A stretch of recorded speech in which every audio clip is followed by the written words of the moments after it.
Cold at the touch, dead in the eyes, no signs of life no more. I put your love under the knife. Leave me to die here all alone. No signs of life no more, no. A crying dove may never fly.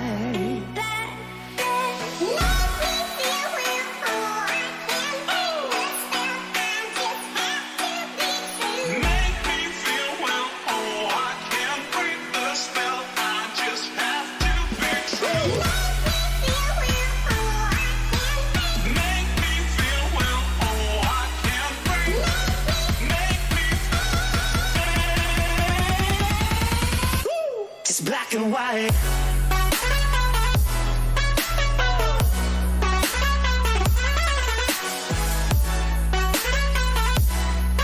Yeah.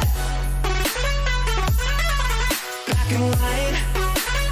Oh, oh,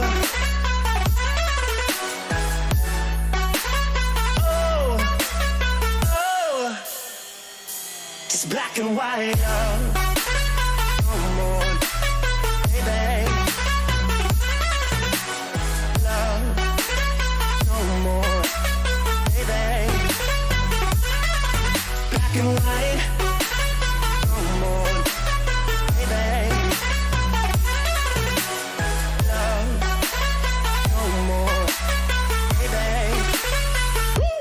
Black and white, just let me go. It's only right. For all I know, it's only matter. It's calico, it's black and white. White, white, white. Just let me go. It's only right. For all I know, it's only matter. It's calico, it's black and white. White, white, white.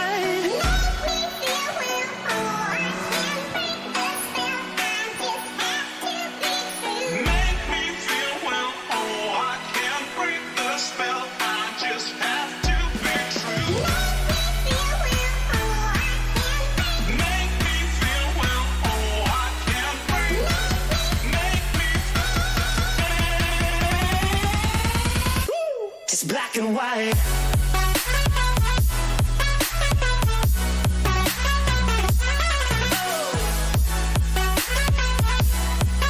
Yeah.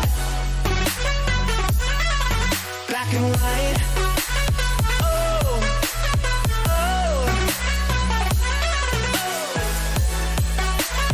oh, oh. Just black and white.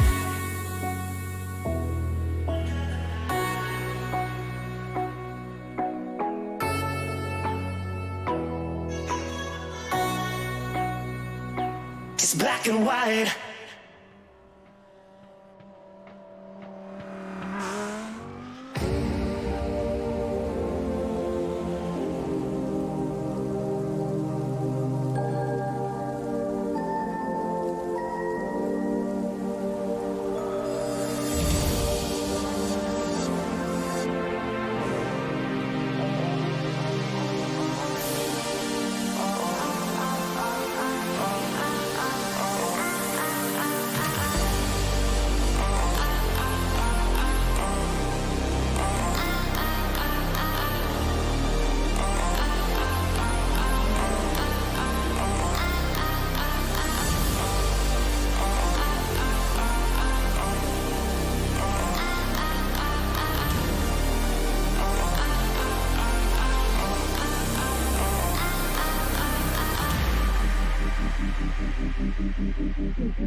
Hello everyone and welcome to Simracersworld TV. My name is Hasse Rømer and I'm actually joined by Edward May in the booth tonight. A big surprise to me as well. I had an expectation of doing this race by myself. Let me just say, I don't know, I think I was pretty excited to do it, but my vocal cords will be very, very appreciative of Edward joining me in the booth tonight. I am known to get excited, and there is so much to get excited about here tonight. The Virtual Belcar Series, the Season 2 of 2021. We're at the third round of action here from what I think is the very best track around, the Circuit de la Sarthe in Le Mans in France. Such fame, such legacy, and Edward, well, so pleased to have you with me tonight, mate. Yeah, Hasse, great to be in the booth. I couldn't let you have all the fun by yourself. As soon as I saw a spot open, you was like, you know what, I'll get involved. I'll help you out with all of this virtual Belcar action. The last time I think we were in the booth for a virtual Belcar round, it was the 24 hours of Zolder, if my memory serves correctly. So it's good to be back in the booth with you, and good to have this entertaining race on our hands. We can see it at the moment. Qualifying is, well, just coming to a close, isn't it, Hasse? Yeah, it is. It is indeed. We've got a few minutes still left for drivers to set in a quick time, and I think actually a few of these drivers might be lucky to get not only this lap but a final shot in after this one as well. So a very interesting scenario that's been building up, and I've been following this through practice and now through qualifying, something we've yet to see before in this series. By the way, welcome everyone. So nice to have you along once again here on Simracersworld TV. And I was really excited to see this unfolding before my very eyes. The fact that the Porsche Cup cars, the BLC 2 class machines, are indeed very, very close to the BLC 1 Lamborghinis on pace here around Le Mans. That's of course because the Porsche Cup cars do have a little bit of extra straight line speed. They have a little bit less downforce, and so this is going to be a really interesting dynamic to follow throughout this race. As you can see on the standings, it is a big old mix-up. It looks strange indeed, and it is. I don't think we've seen this before, Edward, and I doubt we'd really come to see it anywhere else. Yeah, exactly. And I just love this circuit, Hasse, so much. I just see the cars go around this Le Mans circuit. And drivers, they say that they have favourite circuits, don't they? Obviously, Spa, Francorchamps come to mind. Silverstone as well in the UK. But for me, nothing beats the allure and the thrill of cars racing around Le Mans. What a brilliant circuit it is. And it's going to really throw up a treat, isn't it? Because in these endurance-style races, it's all about managing the race, managing the fuel as well with the slipstream down the Mulsanne. You can see plenty of drivers trying different aspects out as this race will go on. Yeah, very good point. A very good point indeed. And just to say hello to some of you in chat. Thomas Smets always here. Kim Behate once again. Joao Montero, welcome to you as well. And then Hans telling me to shut my lovely Caisson Stella. She is a mix though. She's got a bit of a tavern in it. That doesn't make her less loud. She's already talking, Hans. I think you... You've done a good job of jinxing this one. I think we'll hear more from Stella later on. And my apologies, of course, on the serious side of things for having a dog that barks mid-broadcast. But such is life when you live in a small two-room apartment, isn't it? Anyway, it is a pleasure having you all along. And it is a pleasure taking you through the standings as well. As I will do just about now, because we've had some very, very good races. The two opening races so far this season has been no less than excellent. And GTE Racing has done such an excellent job of keeping consistent, keeping strong. They top the BLC 1 standings, the Belcar 1 standings, with 43 points ahead of Valkyrie Esports X, amassing 34 points. And Anage Competition, who's only done one race, that's the one last time out at Spa, they're still looking to be title contenders after their win, and 26 points to their name as well. A few other contenders in there as well, with JWS Motorsports on 23, Totalplan Racing on 21, and the Simtag E-Team, the number 2 car as it is now, 20 points to their name only. So they've been all dominating in the radicals, but Koen Klopman and Fabrice Cornelis certainly in for a challenge here in the Lamborghinis. In the Belcar 2 class, the Porsche Cup machines, it's JWS Motorsports leading Flemish Sim Sports Yellow, but only by 5 points at the moment. And And then it's a good deal of distance down to the Optica by Dynamics machine, Sim Formula Europe and Art Sim Racing tied for 4th place on 18 points. And actually you can throw Eagle Race Simulators Esports P Cup into the mix on 18 points as well. So a lot of battling going on in BLC 2. BLC 3 sees Flemish Sim Sports Black leading Data Network Esports and Brab, but Brab a fair way back in 3rd place, so it seems like a title fight between the two cars that very much had a similar fight going on in the last season of action. Belcar 4 sees Sim District TCR Green by BMS Esports lead the way with a total of 53 points. That's 2 wins in the bag, may I remind you, ahead of QSR Esports. They've amassed 28 points. Sim District TCR Orange by BMS Esports 26. Flemish Sim Sports Red there in 4th place, and that's a little unusual to see the Flemish TCRs in 4th overall. They're usually very strong indeed. 5th at the moment, taken by CCTS Esports Belcar. And with that said, Edward, we have the checkered flag out here in qualifying and a final few flying laps to come in. Yeah, exactly. We're seeing 2nd place Cohen Klopman now for Simtag E-Team number 2, making his way down the Mulsanne into the first hairpin, taking nicely over the curbs.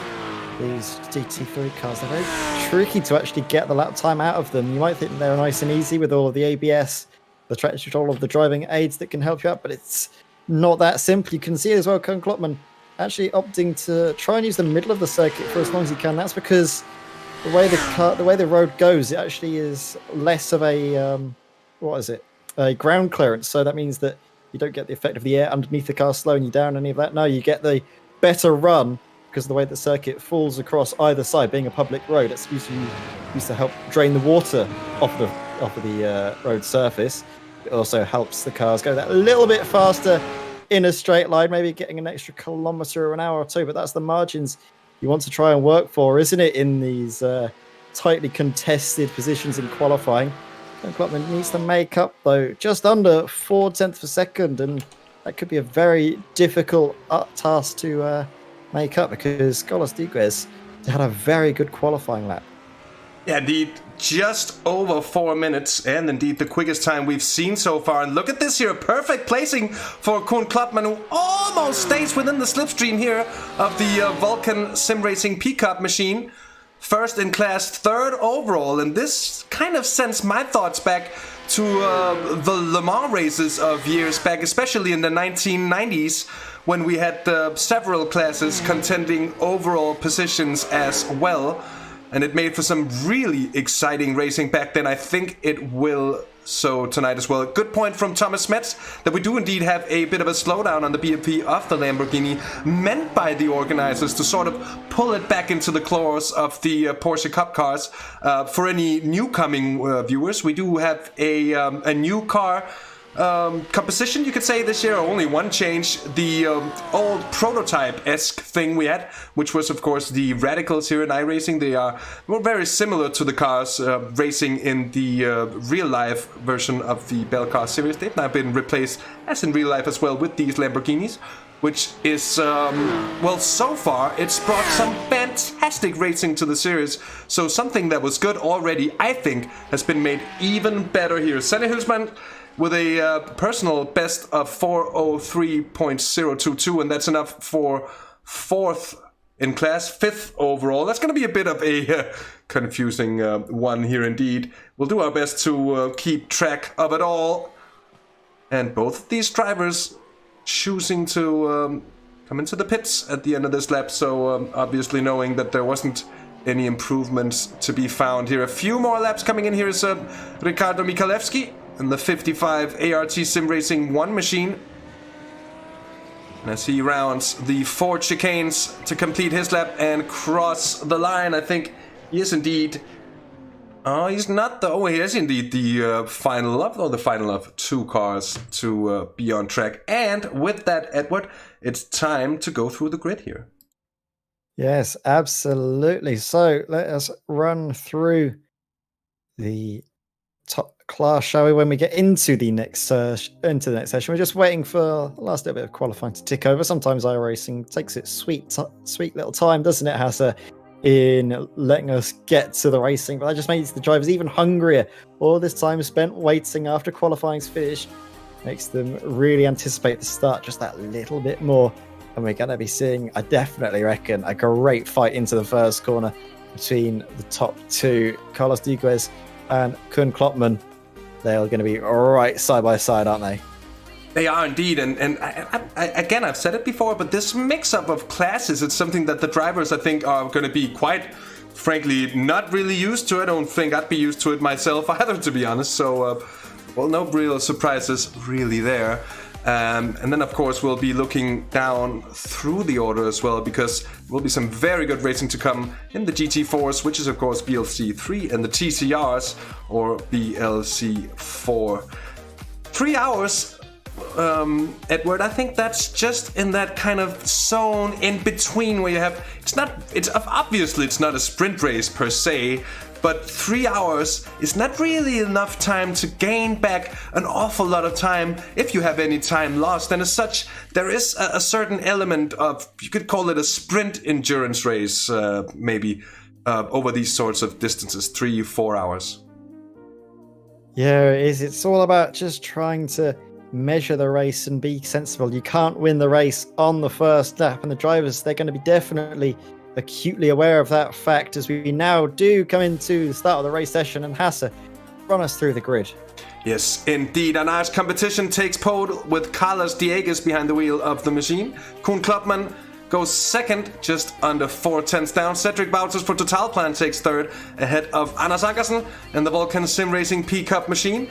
And that is the leading Porsche Cup, of course. Do notice the red and yellow colors. Red is, of course, the Lamborghinis. Yellow, or orange, if you will, is the Porsche Cup. Anyways, it's Senne Hulsmans for Flemish Sim Sports White, ahead of Maxim van der Hove in the championship leading GTE racing car. Boudewijn Kuster in 7th for JWS Motorsports, ahead of Christoph Rast for Flemish Sim Sports Yellow. And that is, of course, the infamous 999-911. Matthias Maas for JWS Motorsports is in 5th. Or not in 5th, I'm sorry, 9th, but in the number 5 car. And Kenny Hedemans for PSR by RPM in 10th place. Ward Mallet in the 24 Sim Formula Europe 911 Cup car, ahead of Davy Soufaliers for Simtag E-Team in the 86 car, and that is 12th overall. Johan Monco qualifies and gets the car in 13th for Valkyrie Esports Rookie, ahead of Ricardo Micheleschi, Martin Deckens for Dynamics MD Design, and Ruben van Buell in the Optica by Dynamics machine. Stephen Wolf, Thomas Stockmans in the Tata Network Esports car, and that is, of course, the lead BLC3 machine. Qualifies ahead of Sebastian Keimel for Flemish Sim Sports Black. Then it's Bram Bellemans and Braab in 3rd in class. They're ahead of Jelle Verstraeten, Peter Jemkens, Jeremy de Boever, and Pierre-Yves de Soot. And running down the grid, indeed, Loic Lemol for B-Sim Racing GT4. That's 25th overall. Luc Schneider is in 26th, ahead of Roy Leinsveld in the mighty Pink Panther racing car. Stefan Kalbrecht did put the car in pole position for Sim District TCR Green, as the field is indeed rolling. Hendrik de Grabe second in the TCRs for Flemish Sim Sports Red, and it's Louis Moore, Robin van Gogh. It's Charles Chabanot, what a lovely French name indeed, and Sven Kalbert in 33rd place, 6th in the TCRs. Jens Hoesens, Bart Levens, and then Quinn van Hooydonk is 36th. And then we got Vince Peters in the 11 car, not qualifying here. And then Philip Fliegen, indeed, for CCTS Esports Belcar. So a big grid and a big race just about to pop up here, Edward. Yeah, it is. What we're going to see, though, Fabrice Cornelis up into the lead of the race, or is Carlos Diguez going to hold on from his pole position start? Another thing I want to keep an eye on is the difference in car being used in the GT4 class. We can see BMWs, Porsches, and McLarens. What are they going to do? The straight line speed will be different across all of them, you'd have to bet. What I really love as well is seeing that it's actually nice and competitive. There aren't one car class that seems to be running away with it. The BMW doing very well up there from Thomas Stockmans, and from what I can remember, Hasse, last season the BMW wasn't really the car to be in. It was always all about the Porsche Caymans. So great to see some good competition, good variety there. But we're about to get underway, aren't we, Hasse? As they come up to the chicanes for the first time this race. Before we get underway, it's all about trying to psych each other out. Carlos Dieguez or Fabrice Cornelis, who will be coming out on top? It's a good question indeed. We've got Dieguez on the inside for a nice competition in that 23 car, of course. One of the very top iRacing teams around indeed here. And here to challenge a team that has had so much success. And will it be more today? Well, we're about to find out, because the field is about to exit the Ford chicane and come down for the green flag here as 3 hours of racing is underway. It's a good start for Dieguez. They're side by side already there with Ankersen in third place. And a challenge from the Lamborghini up the inside. Let's see just how the Porsche Cup machines handle this as they come up towards the Dunlop chicane. And this is always a difficult braking zone. Everybody want to make sure they get through cleanly here. And indeed, I think they do. And let's hope I haven't said too much indeed, but it all looks very orderly to me, Edward. Fabrice Cornelis up into the lead of the race. Fabrice had a great start out of the final corner. Seemingly got the jump on our pole sitter, Carlos Dieguez. So Fabrice Cornelis up into the lead of the race. What a great start from him for Simtag E-Team number 2. Then further back we can see cars trying to make their way. This is Bram Bellemans going home in third place in the GT4 class. See the cars snaking their way for the first time out of the S's as they make their way up to Tetra Rouge. Crucial corner this one. If you run a little bit too much, you'll find yourself with a slowdown that will eat out your time. But look at that, the gap that Fabrice has, about 8/10 of a second. Very good start from Simtag E-Team. The Slipstream will bring that fight closer together though, as Carlos Dieguez for an Arge competition. Lovely livery there. It's all down the inside. That was a little bit of a late lunge, wasn't it, from Senna Hulsmans? Simsport White almost having a collision with Vulcan Sim Racing. But the thing from what I can remember as well is that the Porsche Cups, they were always really great on top-end speed, and even better in some occasions than GT3s, as there's a spinner in the background. Who's that? That could be Jeremy DeBova. I think it is indeed Jeremy DeBova. Another one spinning as well, one of the TCRs. And that's another car here. John Bruinsen problems as well, I'm afraid. And that's not the ideal way to start your race. But these TCR machines are, of course, relatively well built. And we'll just kick back up with the action because it's still very, very close here. But what a start for Fabrice Cornelis, taking the race by storm here. And a nice competition left to fend off GTE and Total Plan Racing at the moment here. Sorry. Battle in the Porsche Cup. Look at this. You can see Boudin Kuster down the inside of Anders Ankersen. And late on the brakes into Mulsanne Korn. We see that JWS Motorsport car go up into the lead of Porsche Cup class, but slide on the exit.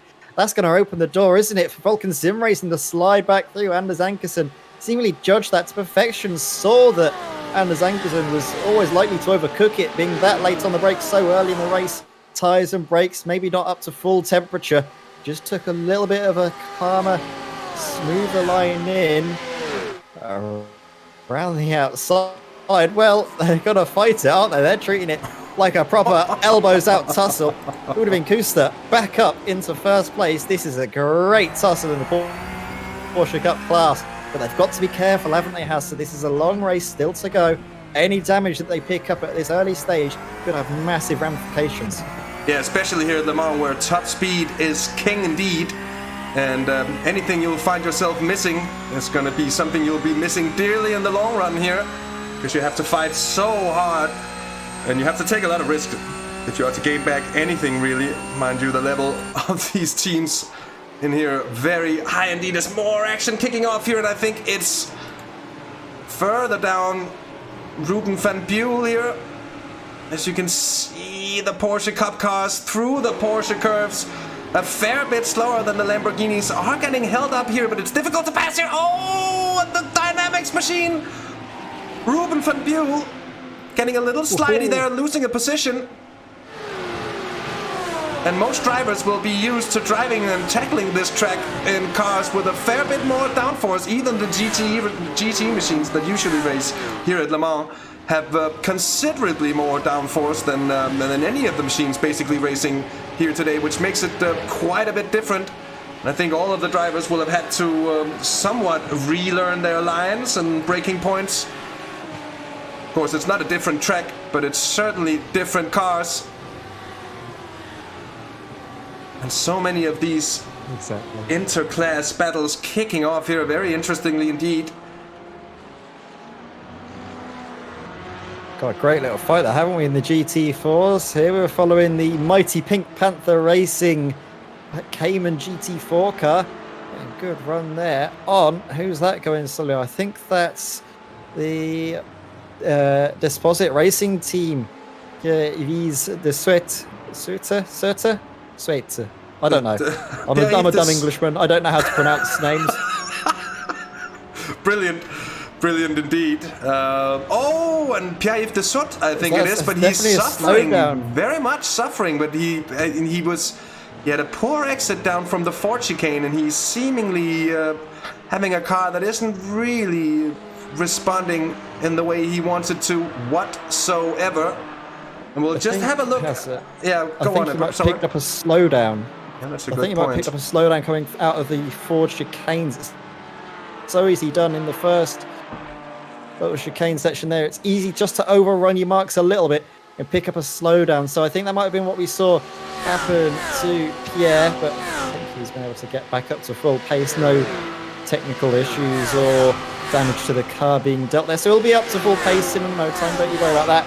Meanwhile, the driver that might have to worry about something is Didier Dexter's getting passed by the Porsche Cup, and that is that superior straight line speed coming to full effect into the corners. Though the GT3s with a superior downforce do have the edge. They also have a slight edge on acceleration, just being able to put the power down nice and hard, but you can't really be able to send a move at the moment. So Didier Dexter's slotting in behind for the time being, and we come back to the front of the Porsche Cup classes.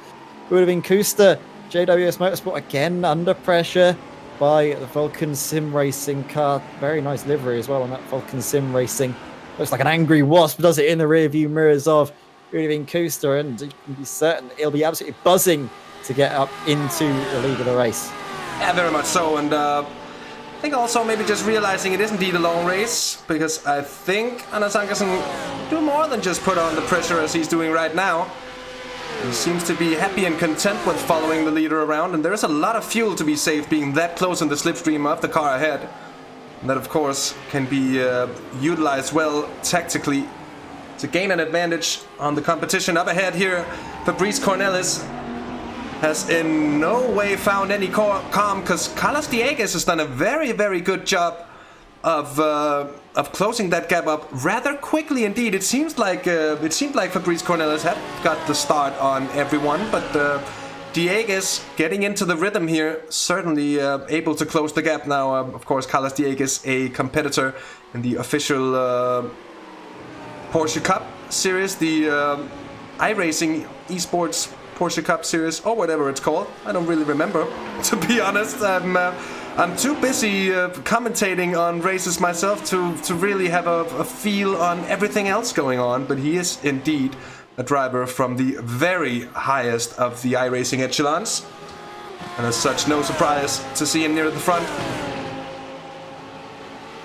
And the battle indeed in TCR having spread out early on here with Olivier Bultink for the Sim District TCR Green by BMS Esports. Currently leading by 5.6 seconds here. And then the battle, well, it heats up considerably for Hendrik de Graave, Philip Fliegen, Nils de Kuiper, and for Jean-Charles Chavanot as well. And I just gotta say, I love saying that name. Just rolls off the tongue so well as Sennet Hulsmans finds himself with a lot of stuff to do here into Dunlop, and just about manages to hold off. It was Matthias Maas, I think, who had a bit of an attempt. Didn't really work out there so far. And here is the TCRs coming through the Porsche curves, with Sven Calvert trying to make more of it. And an interesting fact as well is that the number 11 Porsche Cup machine hasn't taken to the start, Edward. And they've been running so strong, the defending champions, mind you, from not only one, but consecutive seasons here. There's almost a bit of touchy-touchy between the TCRs and several slowdowns, I think, being given here. A little chaotic moment, or a moment or two even there, for several of the cars. Anyway, Edward, let's have a look at some of those incidents we saw on the opening few laps. Yeah, absolutely. So I think this was Yellow Verstraten, Hasse, and what happened here? You can see getting the braking just slightly wrong into the first of the Morsa chicanes, and then Jeremy de Boever. I have a slight suspicion that this was around. Oh, as he goes onto the curbs, unsettles the car on the cold tires. He goes around as well, and we saw more problems because the TCRs came around as well in that very situation. And so far, this is the only incidents we've had so far in the race, and that's absolutely great to see. Of course, Le Mans does usually lend itself quite well to clean racing, but nevertheless, always hard to get such a race underway without too many calamities here, as Kenny Hermans is defending, or he's trying to defend, not really doing too much of it here against Matthias Maas, maybe just aiming for a better exit up towards the complex that is Indianapolis and Anage. Yeah, that could be the case, but you can see Matthias Maas, he might be getting a little bit of slipstream from Senna Hulsmans further up the road, but I was going to say this battle is heating up at the front. Carlos Liguez for Anage competition in the last lap did set the fastest time of this race so far, a 4:03.5, much faster, about a few tenths per second than Fabrice's best effort of a 4:03.85 done on the last lap. So times are definitely getting quicker as the fuel comes out of the car, and the battle is certainly heating up as well. Coming up to the Porsche chicanes, but we have a replay here, and this is in the, you can see Peter Lemkins just turning in, but there was a car already on his inside. You can see the Porsche Cayman there, and Peter Lemkins, well, goes straight on into the tyre barriers. So unfortunate to see that incident happen and bring that fight to an early close. I think the fight, though, is still going on in that fight, just with Peter Lemkins out of the running, as I could see some close running between Jeremy de Boever and Roy Linsfeldt. I think Roy's just been passed actually by Jeremy. Have a look at these four machines as well, within a stone's throw, to say the very least, of one another. And again, it's about the difference, isn't it, in speed through the corners, because they were all getting held up a little bit by the Porsche, but then on a straight line in the acceleration, you can see they don't really have an answer to it. So it's very tricky when you're in this situation with the Lamborghinis, because you're all faster at this area of the circuit, but then you're trying to battle with one another as well. So it means you can't actually capitalize on the points where you are faster, as we see Anders Ankersen into the lead of the Porsche Cup class. But this fight is one that's certainly carrying on, isn't it? And one that we see all race long. This is where the move was made, coming into, I believe, the second Mulsanne chicane, and well, it was done well before the run into it, actually. Yeah, indeed. Just gets a good run there, Ankersen, and he chooses that it's the time to go past. And this track as well lends itself to intelligent drivers, because if you go for it every single time you have the opportunity, it's going to slow you down massively in the end. Now look at this here, what a great battle between the two Flemish cars. As Senna Hulsmans gets a great run. But as you see, as soon as that Lamborghini sticks its nose out in the wind, it just loses out in the drag race against the 911 Cup cars. And they'll be much better off sitting there, but they cannot really overtake. Look at it, he looks out again. But doesn't get anything out of it. This is interesting, to say the least. Now, I do think as these stints go on, we could perhaps expect to see the Lamborghinis beginning to go a little bit better, since I have a theory at least that they'll be less wary on their tires with their extra downforce. Should be able to go softer, especially those that are sitting behind the Porsches. taking all the corners slower than the potential actually is. Here's Kuhn Beavers. 4th place in class. 11th. Background as well, side by side. I think we saw. Is that I think that was Ricardo just getting through, or trying to get through rather, on DTR Ertz. That's DTR Ertz actually going for it. We can see a replay here, and I think the battle carries on the exit. So we see here at the apex, Ricardo holds around the outside. DTR Ertz, I believe, plus DTR Dexter's, and then look at that massive jolt over the curb. And he's into the wall. Huge and that impact. is DTR Ertz out of the race. So you would believe, because that is a massive impact indeed. And I think that's Steven de Wolf, who's also involved in that incident. DTR Ertz with a huge shunt.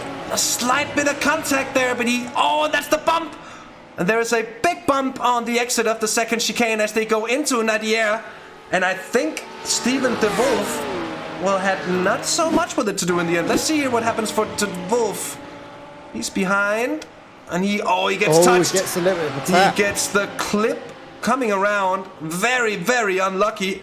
The Dynamics 65 Lamborghini. An unlucky bystander indeed. Couldn't have gone anywhere else, could he, Stephen? He was just completely, as you mentioned, a bystander in that situation. And it's one of those unfortunate things. DTR Ertz forced potentially off of the road, trying to get back on, bump over the little curb on the exit, just where the circuit moves down into a slight ditch and a divot or such, and sends him out, unfortunately. But that's just sometimes the way racing goes. Nobody ever said that racing was a fair business, was it? So, certainly not. Ideally it is, but in reality there's always a bit of going on. Slow through the chicanes, and that's allowed Carlos to catch right back up. You can see him flashing the brakes, trying to get it stopped in time, understeering massively. He sets his personal best of the race so far, though, so his earlier sectors definitely made up for it there. How long can Fabrice sustain this pressure?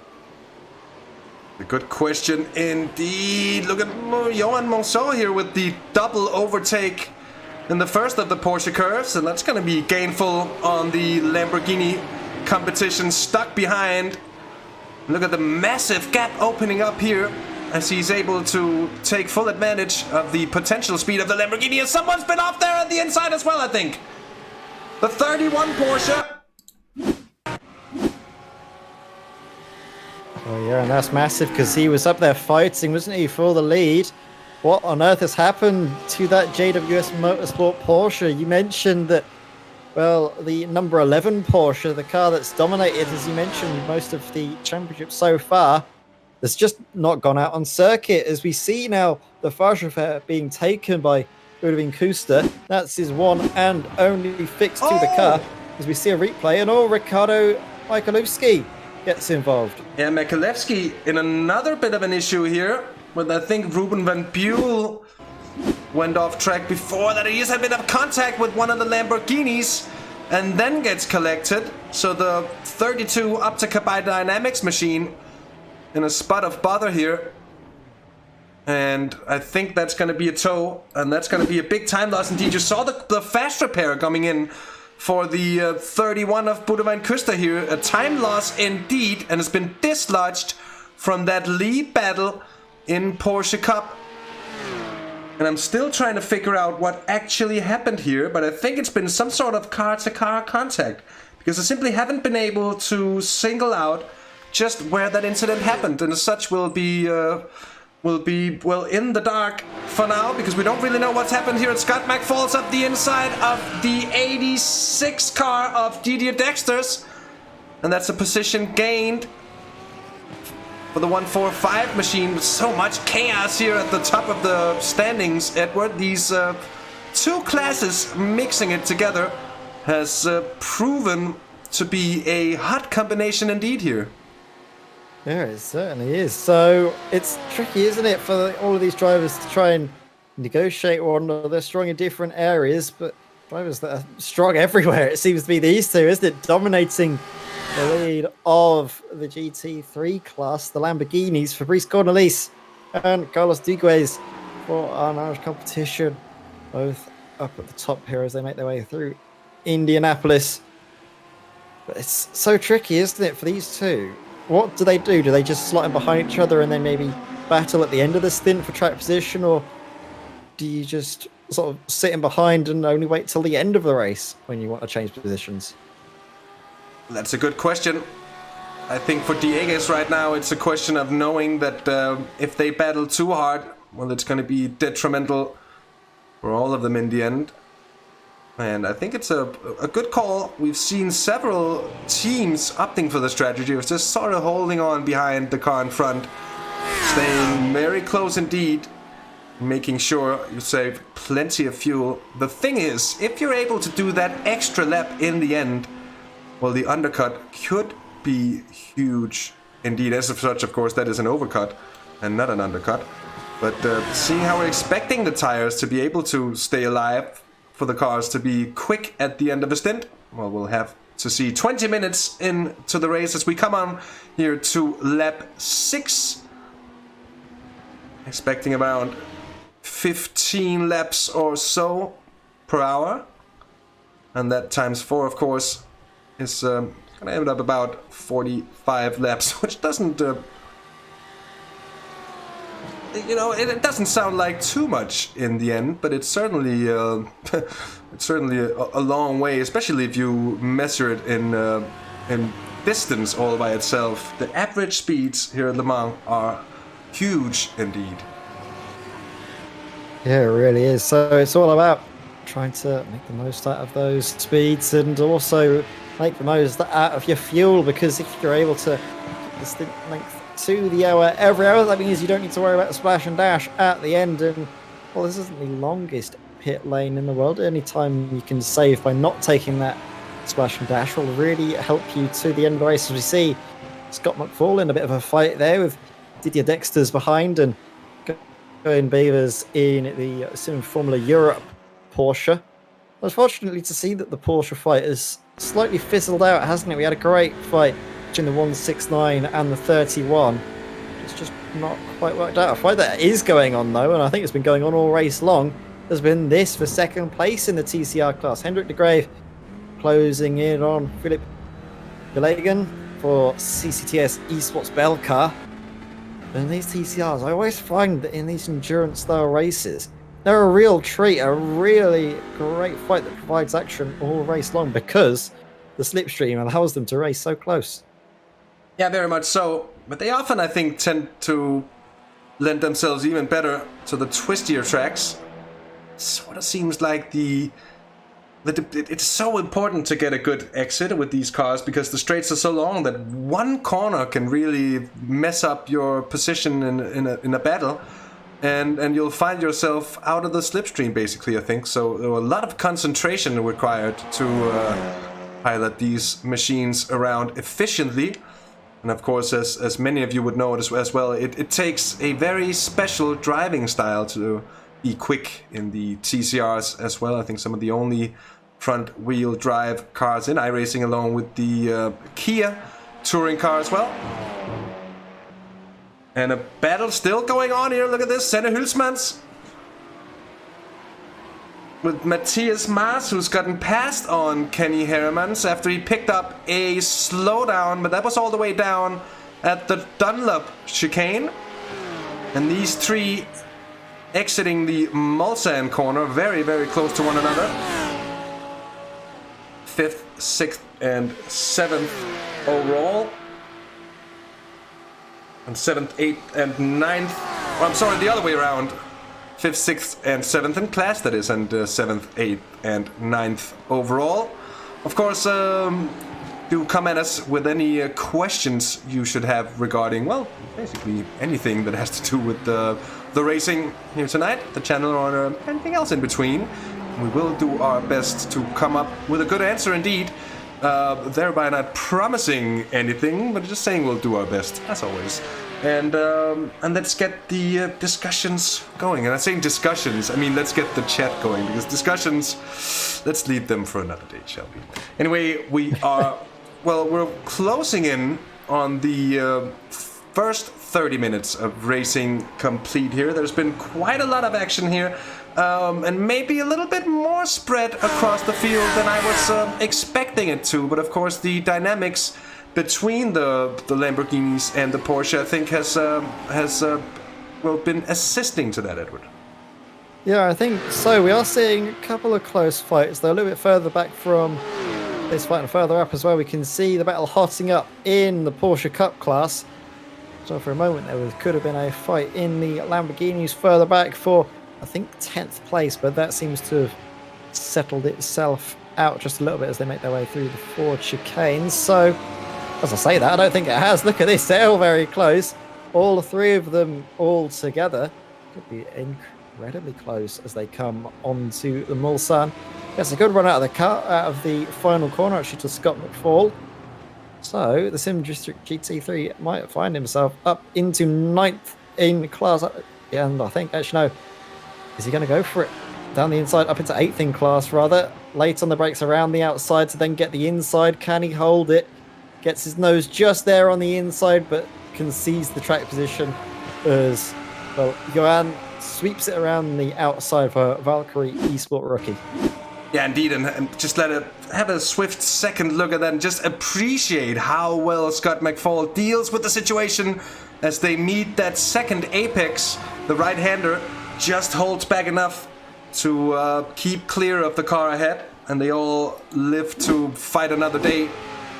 Those situations so easily turn into heartbreak, and it does require both patience, skill, and often well, a fair bit of intelligence as well to place yourself correctly in these long fights. Now Scott McFall is having a comeback here, carrying a bit of damage at the front of the car, but that's not going to hold him back here. You see cuts ahead, and the 10 machine, the 10th place 86 car that is, who jumps a position on Johan Monceau as well, and all, look at that, how quickly all the work from before and the risks that were taken as well into the Dunlop chicane, so quickly it's all become undone, and it's all to do again here, and that's what pretty much proves what I said before, I think, to be honest, that you can fight a lot here at Le Mans, but it doesn't always make sense to do so, which the drivers here, I think, are finding all for themselves, as we can see the number displays on the windshield as well, telling the story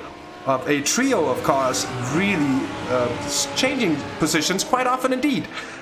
Further down the field in the GT4s, it's Bram Bellemans in the Brab car who's chasing Loic Lamolle in the B-Sim Racing GT4. That's two Porsche Caymans very close to one another here, entering the S's. And I don't know how much experience you have driving these GT4 cars, Edward, but I find them quite a handful myself, and I'd expect it to be even more so here at Le Mans. Yeah, definitely. And as we see, Ram Belleman's closing to Lamolle. Again, not very good English. You'll have to forgive me. As we see TSR Martin in the chat. Good to see you, Martin. Hope you're enjoying the show, enjoying all of the racing on offer here at Le Mans. It's shaping up to be a real corker of a virtual Belcar round, that's for certain. But oftentimes they usually are, aren't they, Hasse? Well, certainly. It's and especially I think this season, as I also touched upon it earlier, the addition of the Lamborghini, or you could say the Lamborghini replacing the Radical as a top-class car of this series, has certainly done a lot of good. Not that the racing wasn't good in the Radicals, but they were just so prone to picking up small bits of damage here and there, and just fragile machines indeed. And I think also lending themselves to a quite particular driving style in the end. I think you'll find more drivers who are used to driving these GT3 machines, and as such, it's just proved to be very, very good. Look at Cornelis and Dieguez, still just separated by a half a second. And I think proving our theory as well that Carlos Dieguez and Anar's competition is indeed content to be where they are at the moment. To use a bit of cycling jargon, they're just sitting in the wheels, saving the energy for later, and we'll see in, well, about half an hour's time what kind of end product they can get from it. Yeah, definitely. So they're just, like you mentioned, slotting in behind, having some good fun out in the front, in the clear air, building that gap as well to third place Cedric Wouters for Total Plan Racing. They're at 9 seconds the gap from first down to third there. And all of this time they're working together, maybe not battling as such, but also all of this time they're spending up in front, all of this time that Carlos is spending behind is allowing him to save fuel and really look after the stint, which is the crucial factor. And the reason why we've seen the gap as big as it is because these two have been fighting. Oh, as you see a moment there for the 677. That was coming through the S's, wasn't it, Hasse? Yeah, indeed. Johan Monceau just coming in too quickly, losing the rear end, having a slide into the gravel trap, and doing a very good job of taking care on his rejoin, and that's always nice to see. And I'm afraid one crash has been followed by another here, because Senne Hulsmans has apparently had some kind of issue. From 5th place in class as he does the same thing, but in the first of the Mulsanne chicanes. Gets it back, pointing in the right direction, no damage to the car, and does so quite quickly as well, so should be able to recover from that. And here is Maxim van den Hove in the GT Racing 99 Lamborghini, chasing Cedric Wouters in the Total Plan Racing number 20 car, and they're fighting for podium places as well. Do you know what? I wouldn't put it past some of the Porsche Cup drivers to make it onto the podium today. They're not too far off here. Christoph Raas and the 999 car has actually gotten past Anders Ankersen for Vulcan Sim Racing P Cup. And a very, very strong drive so far from the Flemish machine as well. Yeah, very good. As we see, actually, I think Thomas Stockmans has just set the fast lap for the GT4 class. So he's trying to build his margin on the rest of the field on Robin de Ville in the Flemish Black. And look at that, Thomas Stockmans, clear air in front, clear air behind. He's having a very lonely race. He is indeed. He is indeed. Now, a lonely race here at Le Mans is often also a... I think you can just about see Robin de Ville in the background there, just coming onto the Mulsanne, but such as Thomas Stockmans' pace. But look, there he is, just about to come into the first of the Mulsanne chicanes there. Robin de Ville in the Flemish Simsports black car. What a race, though, it's been from Thomas Stockmans, already building that margin, 16 seconds clear of Robin in second place. This BMW must be brilliant at Le Mans. Yeah, I think so too as well, but also be the driving of Thomas Stockmans, who is a stable-hole name at the front of this class indeed, that 84 car, and certainly a beautiful machine as well. Black and purple, I think it always works well together, and a very tasteful design. The light blue teal, call that teal, I guess, detailing on it. I think it goes very well together. Yeah, I think it looks like a very, very nice livery that they've put together, obviously, for Theta Network Esports, with the lovely, like you mentioned, the blue trim on the side, really accents the purple. Let's have a look as well into the TCR. So we haven't seen too much of them. Let's not. Actually, yes, let's. And we can see a fight here, like I was about to mention, between, well, Philip Gain behind the Flemish Simsports red car of Hendrik Grave. Down the inside, Philip goes, but he's banging off of the limiter. Both of them are, actually, so it's going to be a battle on the brakes.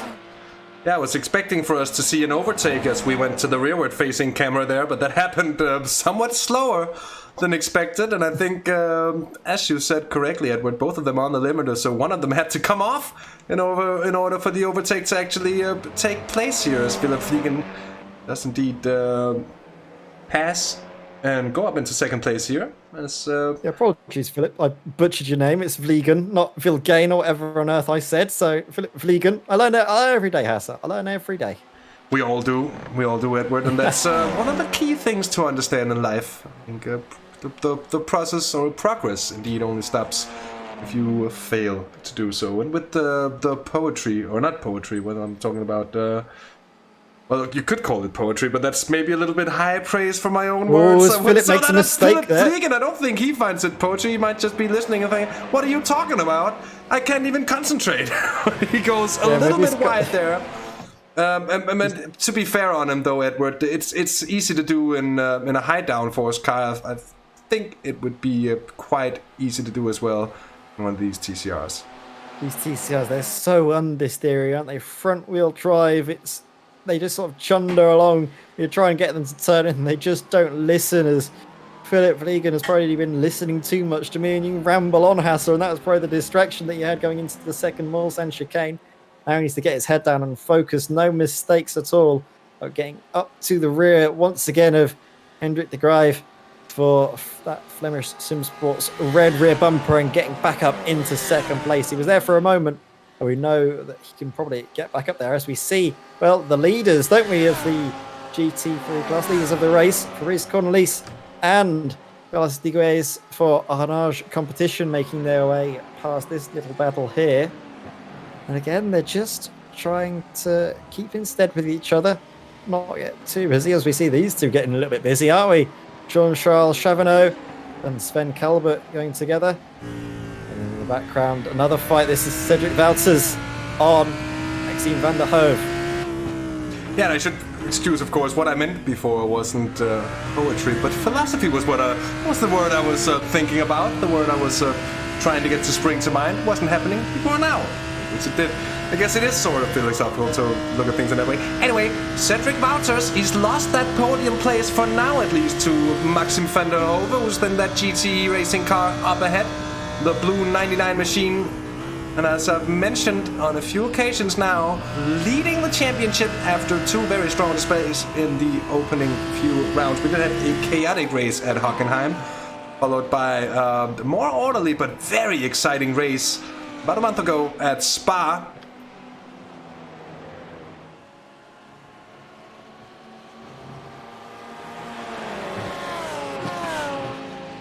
Look at this though, Cedric Wouters is trying to close in, isn't he? Seeing if there's any way through, but the traffic gets in the way as they make their way into final half of the lap. They're going through the chicanes here, and Cedric Wouters, he's going to be screaming behind the wheel, is he? Get out of the way, but they can't. They're on their own race pace. They're not supposed to fall off the circuit for him.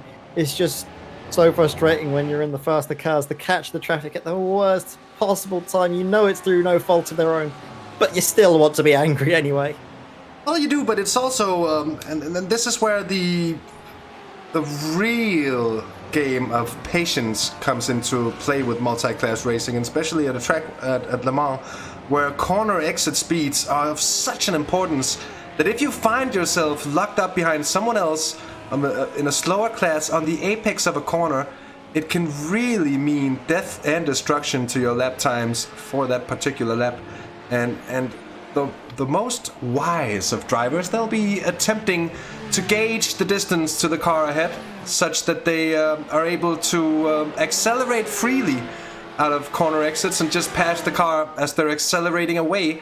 And it's often much faster actually to hold off ever so slightly instead of catching the car too quickly up ahead and finding yourself having to take an apex much slower than you're actually able to. But of course, this as well differs from just which classes you're racing and so on. So there isn't a one-size-fits-all solution to the problem. It's marginal decision upon marginal decision when you're racing in traffic, and it's what makes it difficult. It's also what makes it exciting, both for the drivers, but especially also for us as commentators, and hopefully as well for you as viewers. 100% Hasse, but we can see actually what has happened here to Anders Ankersen, because he was seemingly comfortable leading the race of this Porsche Cup class, but he's dropped back behind a couple of seconds from Christophe Reyes. So, has something happened here? Hasse, I can't see anything staring at me, shouting at me from my event viewer, so I think it might just have been the traffic. Maybe Christophe Reyes got ahead and then through the traffic was able to build up the margin, and Anders Ankersen is trying to claw that margin back. Indeed, it did seem like that traffic just around the start-finish line really held up Anders Ankersen more than it held up Christophe Reyes. And, oh, look at the slip angle here exiting Mulsanne corner with loads of style indeed. Just that slight slip, not a real kick there. Look at the TCRs behind, flashing their lights at the Lamborghinis. And I think that's still the battle between Philip Fliegen and Hendrik de Grave, who's, well, it's not going anywhere it seems, and de Grave, quick on the tail here, squeezes himself on the inside as they go side by side. He's gonna hold back, realizing that he's not gonna be able to make it. And more traffic coming up from behind. You'll see an example of what's a bit of a dive there and almost contact. I think that's the 86 Lamborghini almost taking out the Flemish TCR machine here into Indianapolis. And that was a close call indeed. Very close. A bit of a spike in the heart rate, I'm afraid, of Hendrik de Grave in that situation. But he'll keep his cool. From what we saw there, I think that was Didier Dexter's just trying to copy almost what Scott McFall was, sending it down the inside at Indianapolis. It's a great effect, but the thing is that the car behind Didier was so far back that he wasn't really able to follow him through, and that caused a little bit of confusion between himself and the TCR cars that he was trying to get through. But in the end, no harm done, no damage, and they can all live to race and fight another day. And a good fight that we're seeing at the moment is Jeremy Dubova ahead of Jelle Verstraeten, and I do really love the look of these McLaren GT4 cars. Such a nice shape to them, don't they? Look like proper race cars, and as well a nice sort of citrusy little livery. Makes me think of lemon and lime pancakes. But that's not the worst thing you can think lemon, of. Bit of lime. Greenleaf Racing here on the 25 car main staple of this series as well. They've been taking part for a few seasons by now. Oh, and we've had issues, I'm afraid, for Steven de Wolf in the 65 Lamborghini. Not the first time we've seen them in a spot of bother for today as he touches the gravel there on the outside of Indianapolis. Oh, no. And just collects the wall there in the end as and well. That car has already had a fast repair, hasn't it, Hasse? So we saw Steven de Wolf getting caught up in an incident early on in the race. Didn't look like massive amounts of damage done to the rear, so he might have gotten away with it. Cedric Wouters does very well, doesn't he, to keep it out of the wall there, into the gravel, gets it back up and running and rejoins the circuit, hopefully safely. Yeah, he does stay correctly. Yes, he does. He stays very correctly. Smart stuff from Cedric. Yeah, indeed, staying correctly. I'm sorry there, but just to point out, he was correctly on the right-hand side of the curb, coming back on track. And I actually think there's been a bit of an issue here for the Pink Panther car as well. A bit of an excursion into the gravel, but a good job from Roy Leidenfeld in the 48 car to keep it orderly throughout that excursion. We've seen a few trips to the beach down there at Indianapolis, but there's not really any water to visit, and I think a lot of the drivers will be happy for that. It'd be putting the car into a certain death situation indeed. Yeah, definitely. So we're good to see that the cars are just about keeping it on the island. We haven't seen too many retirements, actually. I don't think we've seen many retirements at all. The only one is the non-starter at the moment of Vince Peters for that JWS Motorsport. That number 11 Porsche never unfortunately got up and running, it seems. Yeah, so there's some great fighting nevertheless. Kobe coming into the mix as well down the inside.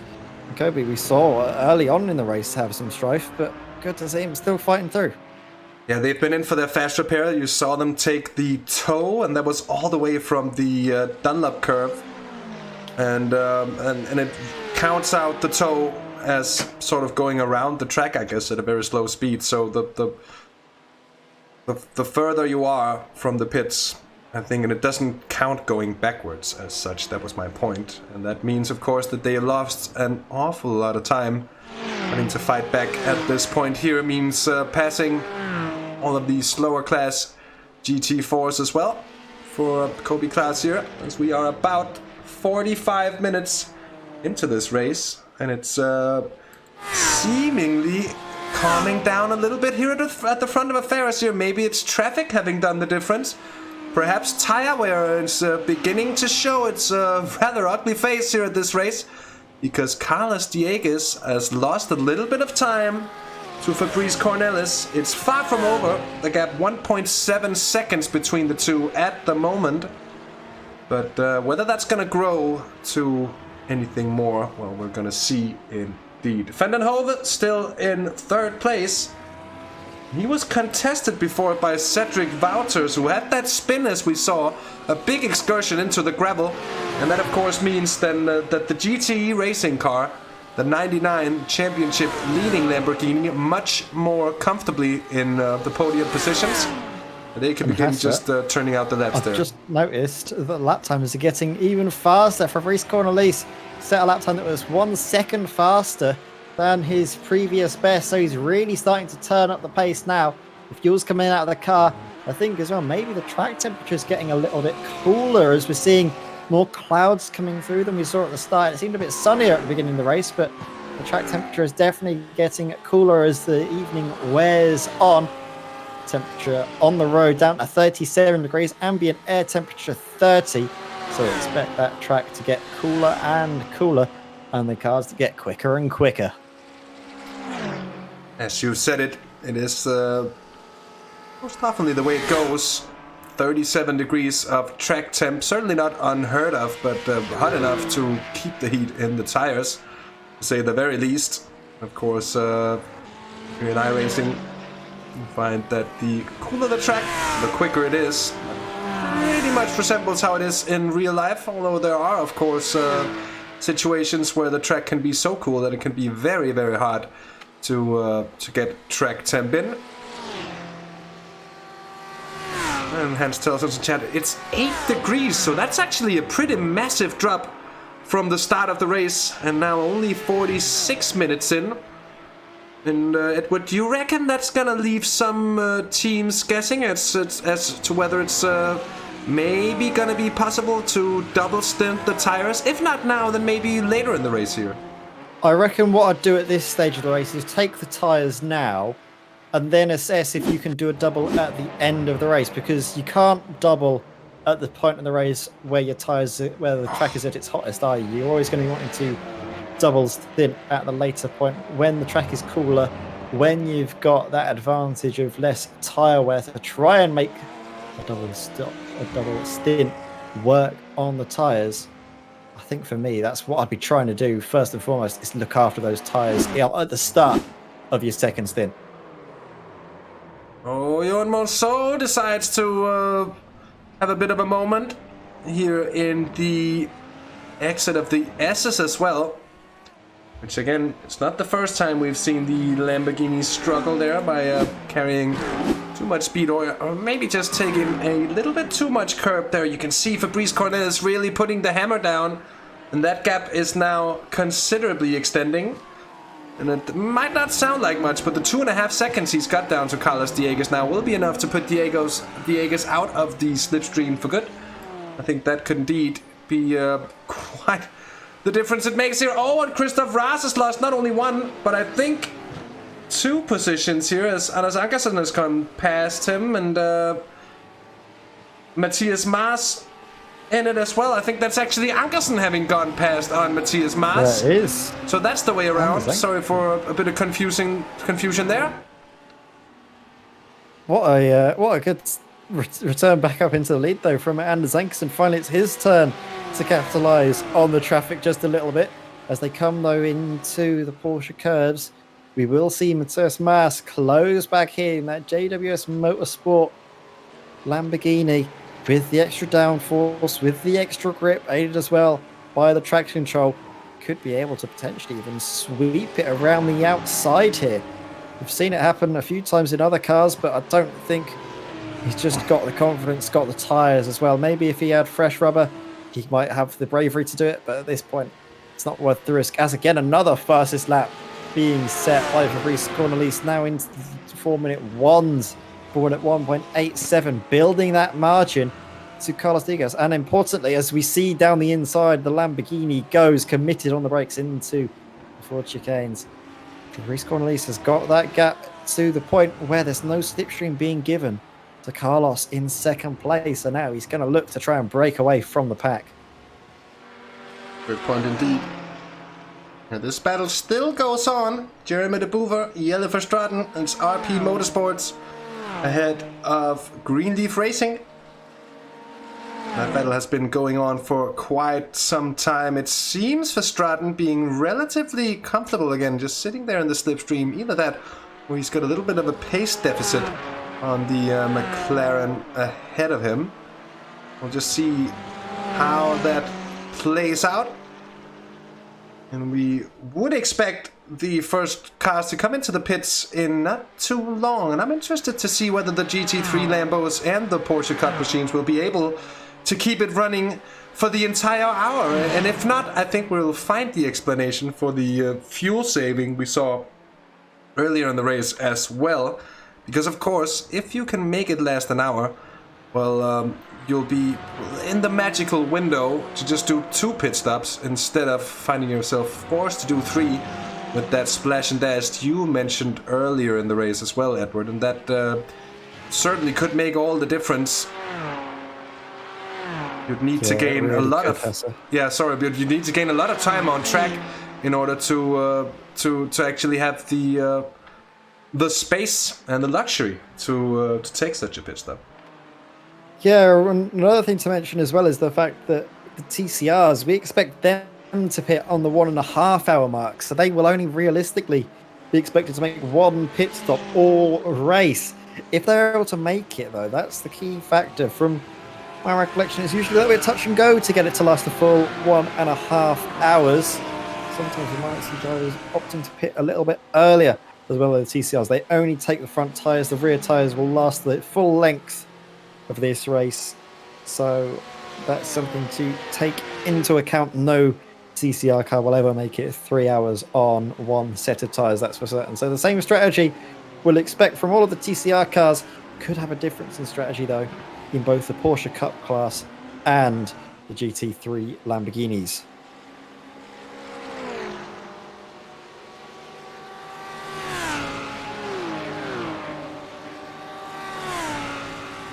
So a good point from Kim Hayden, that is very true indeed. I was about to say it as well. And you beat me to it, Kim, that it is indeed 2 mandatory pit stops. Oh, 2 mandatory pit stops. Yes, indeed. So you won't be able to do it on just 1, which is right in the end. Just how the drivers are gonna do it in the end, well, it's gonna be interesting. Thomas Stockmans with a new fastest lap there for the GT4s. Well under the 4 minutes and 20, which means he's on a flying pace at the moment. He's able to further extend his advantage down to Robinville. I think that gaps up to something like 26 seconds by now, which is quite massive indeed. Still, this battle quite heated here. It goes on between Anders Ankersen and Matthias Maas. You can see a relatively unhappy Matthias Maas there, flashing his lights as they came through before. As they came in before the Porsche curves here. So just, well, those dynamics between the classes of cars, it's been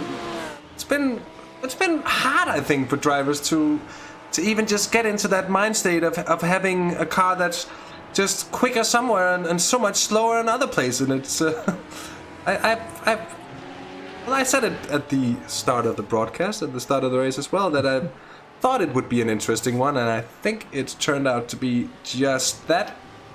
The mixing of classes, though, it seemed to have more to it in qualifying than it's had so far under race conditions here, and some of those Porsche Cup cars have indeed fallen through the order overall, and they're a little further back now than we would have seen in qualifying. I think the fact is with these Porsche Cup cars is that they don't have the aids of ABS and traction control, which means their lap times, while they could be able to hot lap, it's about the consistency, and those aids given to the Lamborghinis, the traction control, the ABS, really helps them out in getting those quick lap times consistently throughout a race. So that's probably the reason why we've seen this sort of stark difference from qualifying into the race in terms of the GT3s really starting to come good.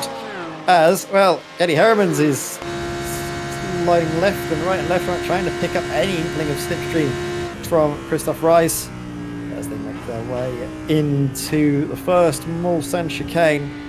No moves seemingly coming to the forefront. Good drive out of the corner, but again, that top speed in those Porsche Cup cars means that Kenny won't be able to close up in time for the next braking zone Autoparts time. Another good point being made, though, is by Robin van Gogh. It's about 82 minutes with a full tank of fuel in the TCRs, according to him, which is interesting, actually, because from what I can remember from my coverage of the Simracersworld VLM 2.4 hour series, is that they usually be able to make, I think, 1.5 hours usually every single time. So I think just the amount you spend flat out at this circuit means that you're burning through the fuel that much quicker compared to on a circuit, say, like the Nürburgring.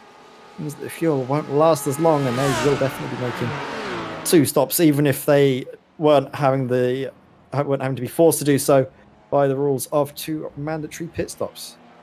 Yeah, very good point indeed. Here, a battle for 4th place in TCR. John Bruins has a good old look there up the inside of Jean-Charles Chevenot, but he doesn't make anything off of it. It would have been a huge lunge as well coming from that far back. These drivers are about half a minute off the class leading Sim District TCR Green by BMS Esports. That's the 45 car of Olivier Bultink. Philip Fliegen and Hendrik de Graaf is still going at it, as we could see just moments ago. Very close to one another, just like the cars here. But I think these are the only cars who tend to really hit the rev limiter, especially, maybe there are other cars who would do so when they are in the slipstream, but these do so even without slipstream, which means that that of course negates the entire advantage in the first place here. Philip Fliegen has got a very poor run, or maybe he's picked up a penalty here.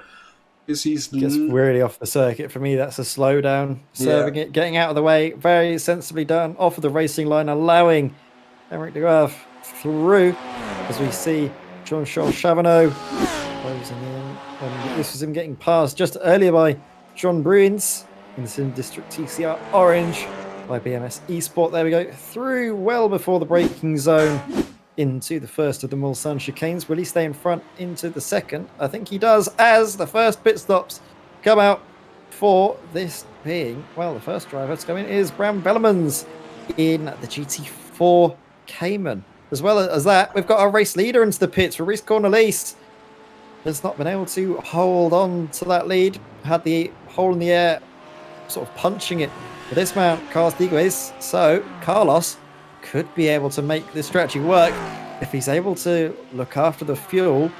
This would be very great for him and his teammates for our large competition, because they will avoid that all-important smash and dash.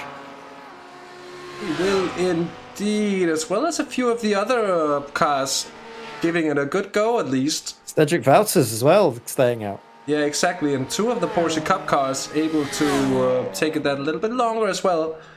And impressively so, the 2 cars that actually did a lot of battling earlier in the race here of Anders Ankersen and Christoph Raas. We've had a lot of position changes just between these 2 and lead changes as well in Porsche Cup.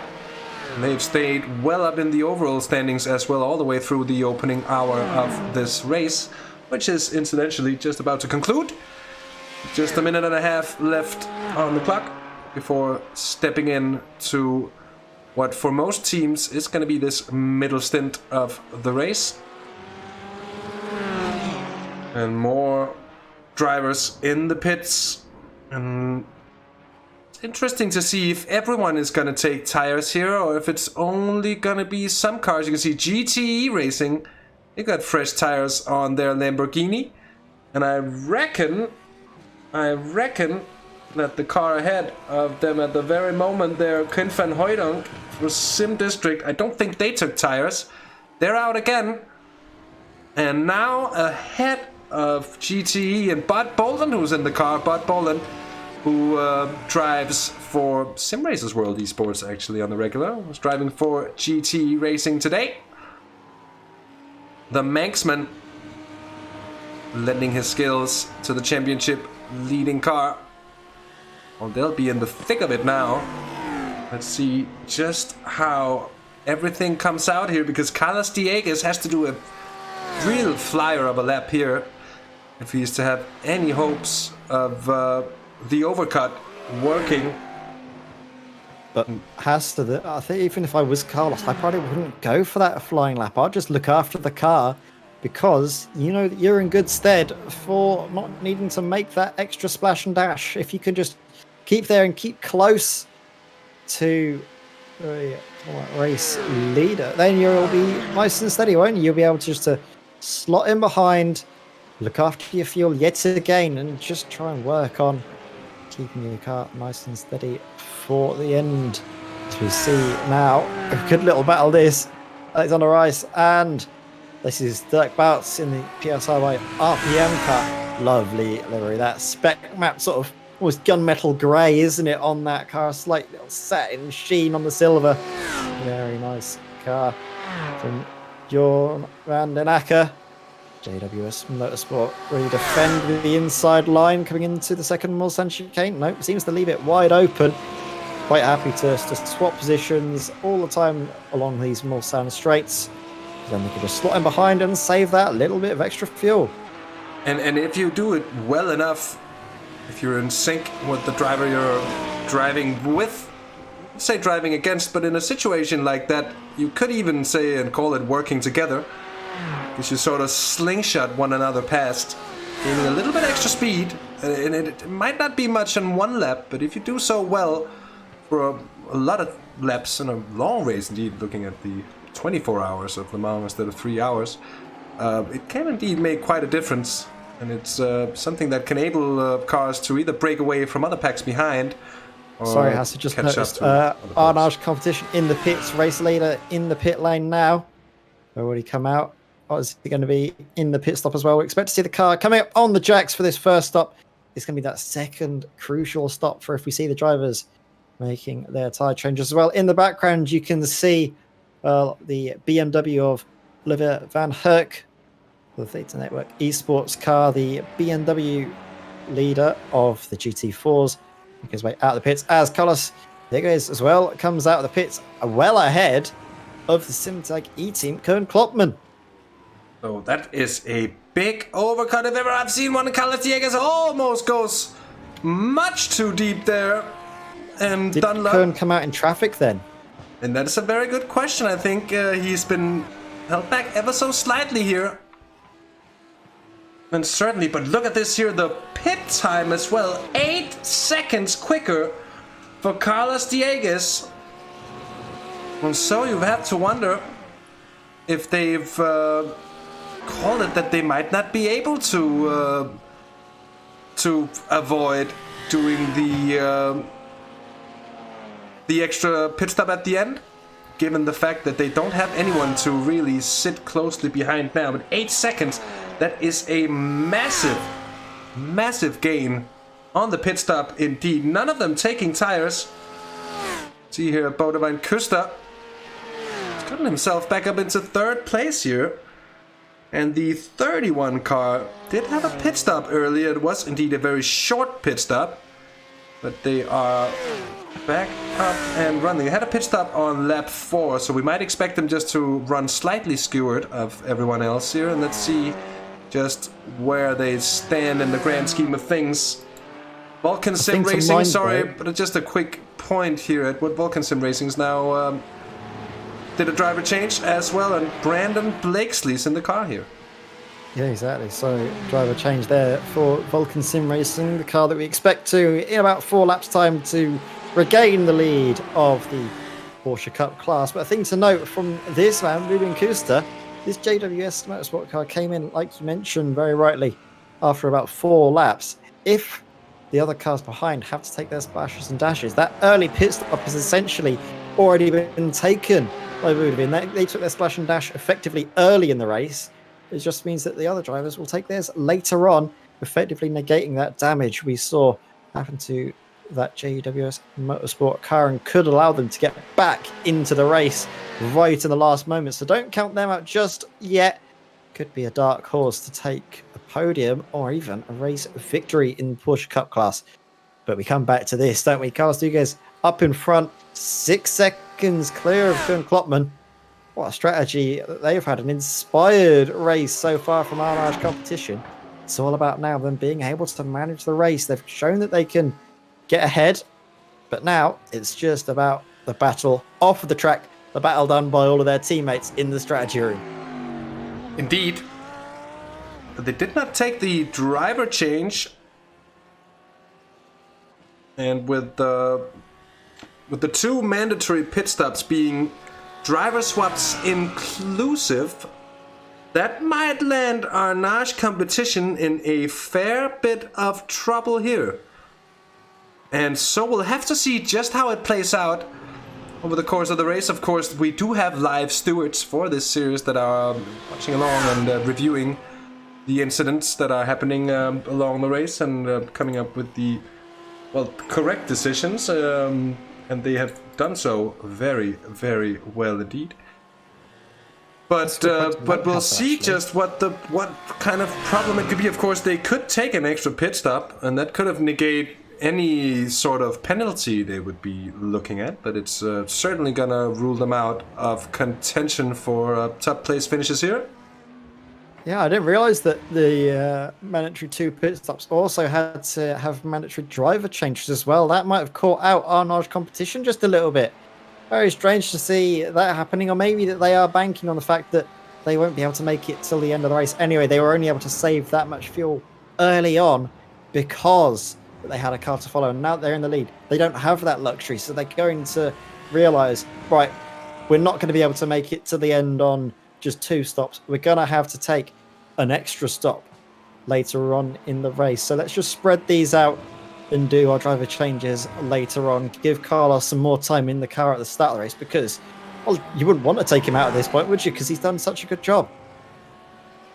Yeah, of course, and you can see how it makes sense. But it's be a problem for them as well here as Kurt van Hoornacker, who's in the car now. Oh, that is a massive collection! And it is the Flemish Lamborghini. And that is, of course, in the slow part of Indianapolis. We'll do our best to see just what happened here. That was a major incident indeed. Alexander Raz, I'm afraid, the other car involved, but actually not that close to one another. Just how did that happen? So the Claude Belcar, comes onto the grass, slides across Alexander Raz. Not a chance there. And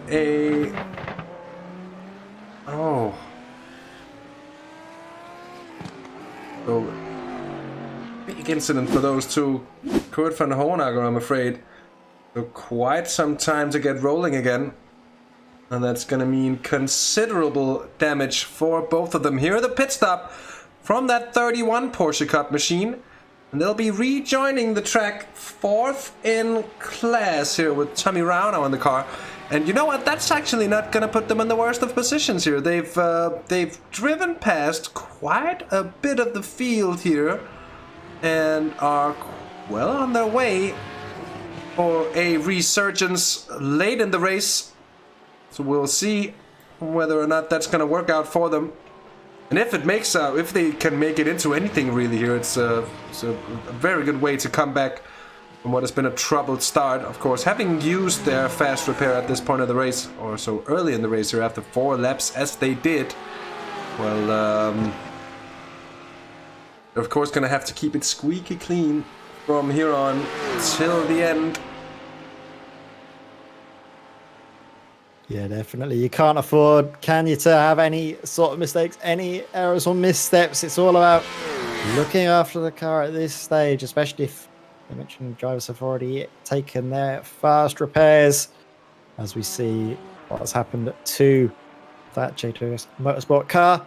Yeah, no, let's go back further to the top of the TCR classes. Olivier Polsink, I believe, comes into the pits, and then actually, no, it wasn't. That was the CCTS car coming into the pits and swapping Joe Lawrence Glutes now behind the wheel.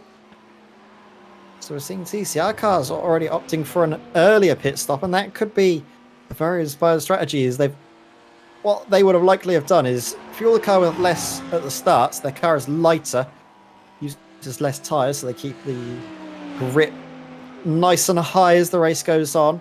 And then they just sort of spread them out so they pit near enough on the hour. It gives them even chunks of time when the car is out on track, on fresh rubber, on that lower amount of fuel, which means that the drivers will all be able to get a similar length of running, but also means that sort of the pace is kept high throughout the stints. Good point. I wouldn't be surprised to see the TCR cars only changing their fronts as well. Don't know just how long you can keep those rears alive for, but I can tell you if you want, Hasse. I drove back, I think a little while ago, back when we had the Simracersworld Endurance Championship. I think that might have been just over a year and a half when Simracersworld TV was even a thing. Just a twinkle in the eyes of us man Ian Roots. But I was competing in the TCR class, and I can tell you, over the course of a race, we did not change any of the rear tyres. They kept going for the whole 6 hours that the race is intended to go on for. So those rears will definitely last these guys until the end. We're not seeing or expecting any tyre changes at the rears, but those fronts, they get munched through very quickly. There is no hope for you to get a double stint out of those. A problem for Desopit Racing Team in the 209 Cayman GT4 machine as Kevin van der Wielen spins. He throws in the pit limiter, which of course disables the traction control, allowing him to spin the car around on a plate, basically. Very useful for those situations. Here, Kim Behate with the move on Lawrence Klotz, and let's see if he gets it done here. He very much does, as Klotz goes a little bit deep into the first of the two Mulsanne chicanes, and I think that's going to be a much better exit there for Kim Behate. We'll be expecting the front 4 TCR machines to come in this lap, so that'll be both of these Sim District TCR machines. It'll be AC Motorsports and it'll be QSR Racing Esports as well.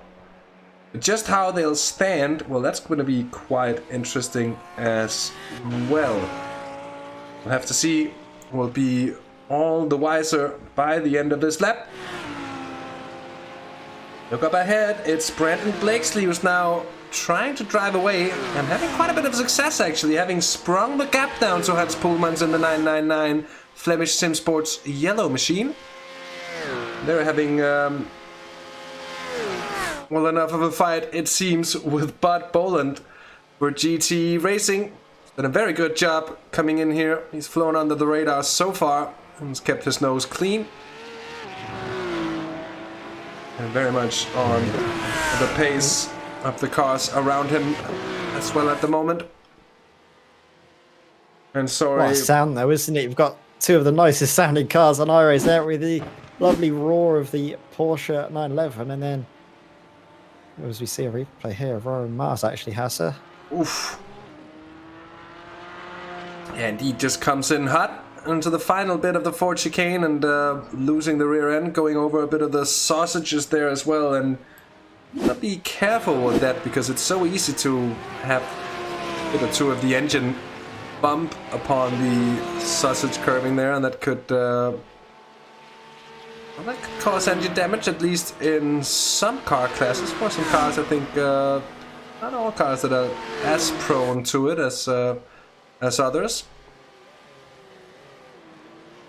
We're still watching. Has to go back to the point that I was trying to make earlier is we've got two of the nicest sounding cars on iRace, and don't we, that Lamborghini Huracan GT3 Evo with its, I think, 5.2 litre V10 roaring its way, and then of course you've got the flat six sort of banshee scream of the Porsche 911. Lovely sound that car makes.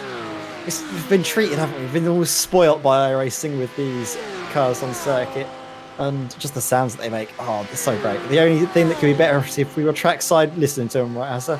Yeah, indeed. Very much so. These are some of the best engines in the sim, if you ask me as well. Welcome, Hendrik. Joined our chat after a successful stint. That is, of course, in the Flemish TCR machine, the Flemish Sim Sports red car, in which Kim Behate has now taken over. Bravo Fallen here is in for Sim Formula Europe, the 24 Porsche Cup car, third in class and 6th overall at the moment, so a very strong drive from them so far as well. They've kept out of trouble. They've done a good job of doing so here as he's ahead of Jorn van den Akker. We switch back to the car behind just to see the closing speed. As you can see, the karting corner here, and certainly one of the hardest corners on Le Mans to deal with, just because of that off-camber nature of the turn. And then into the 4 chicanes we go to start another lap of this wonderful circuit indeed.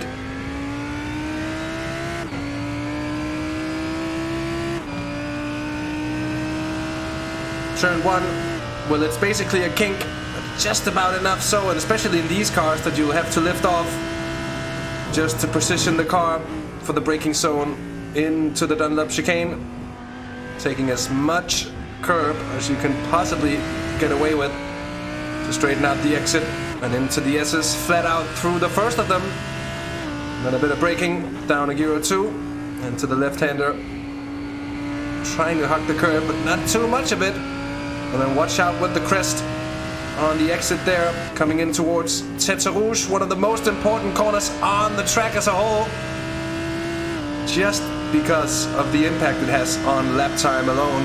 What kind of run do you get down here on the first bit of the Mulsanne straight? With tires, or with speeds, sorry, with speeds up in, up about 280, 290 kilometers an hour. I think the Porsches would be capable of reaching here. That's an impressive number indeed for a GT machine. First of the Mulsanne chicanes, again, taking as much curb as you could possibly get away with in order to maximize the run through.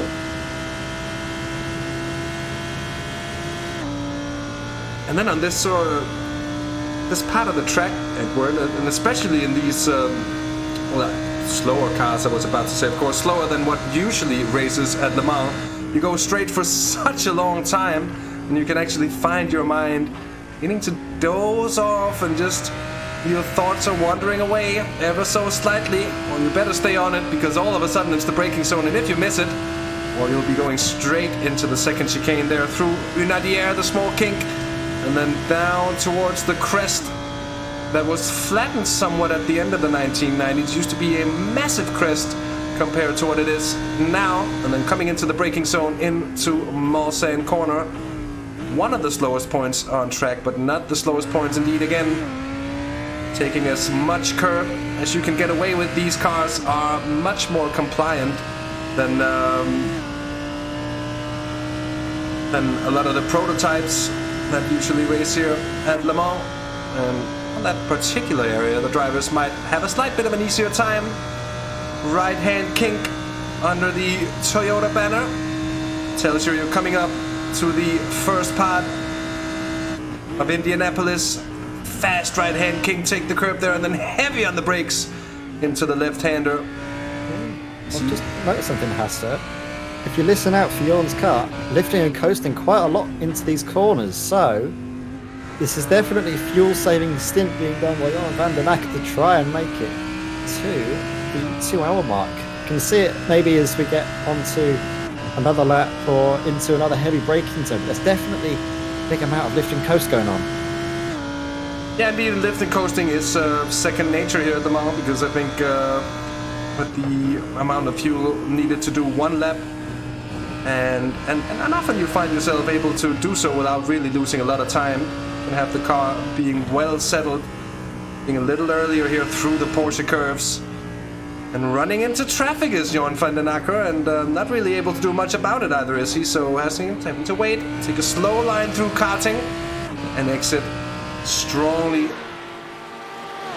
And as he comes up to the Ford chicane again, that's going to complete him a lap of the Circuit de la Sarthe, with almost commentary by me all the way through, until I was rudely interrupted by Edward May in the middle. Sorry, Hasse, I just lap. noticed something. I couldn't keep my mouth shut.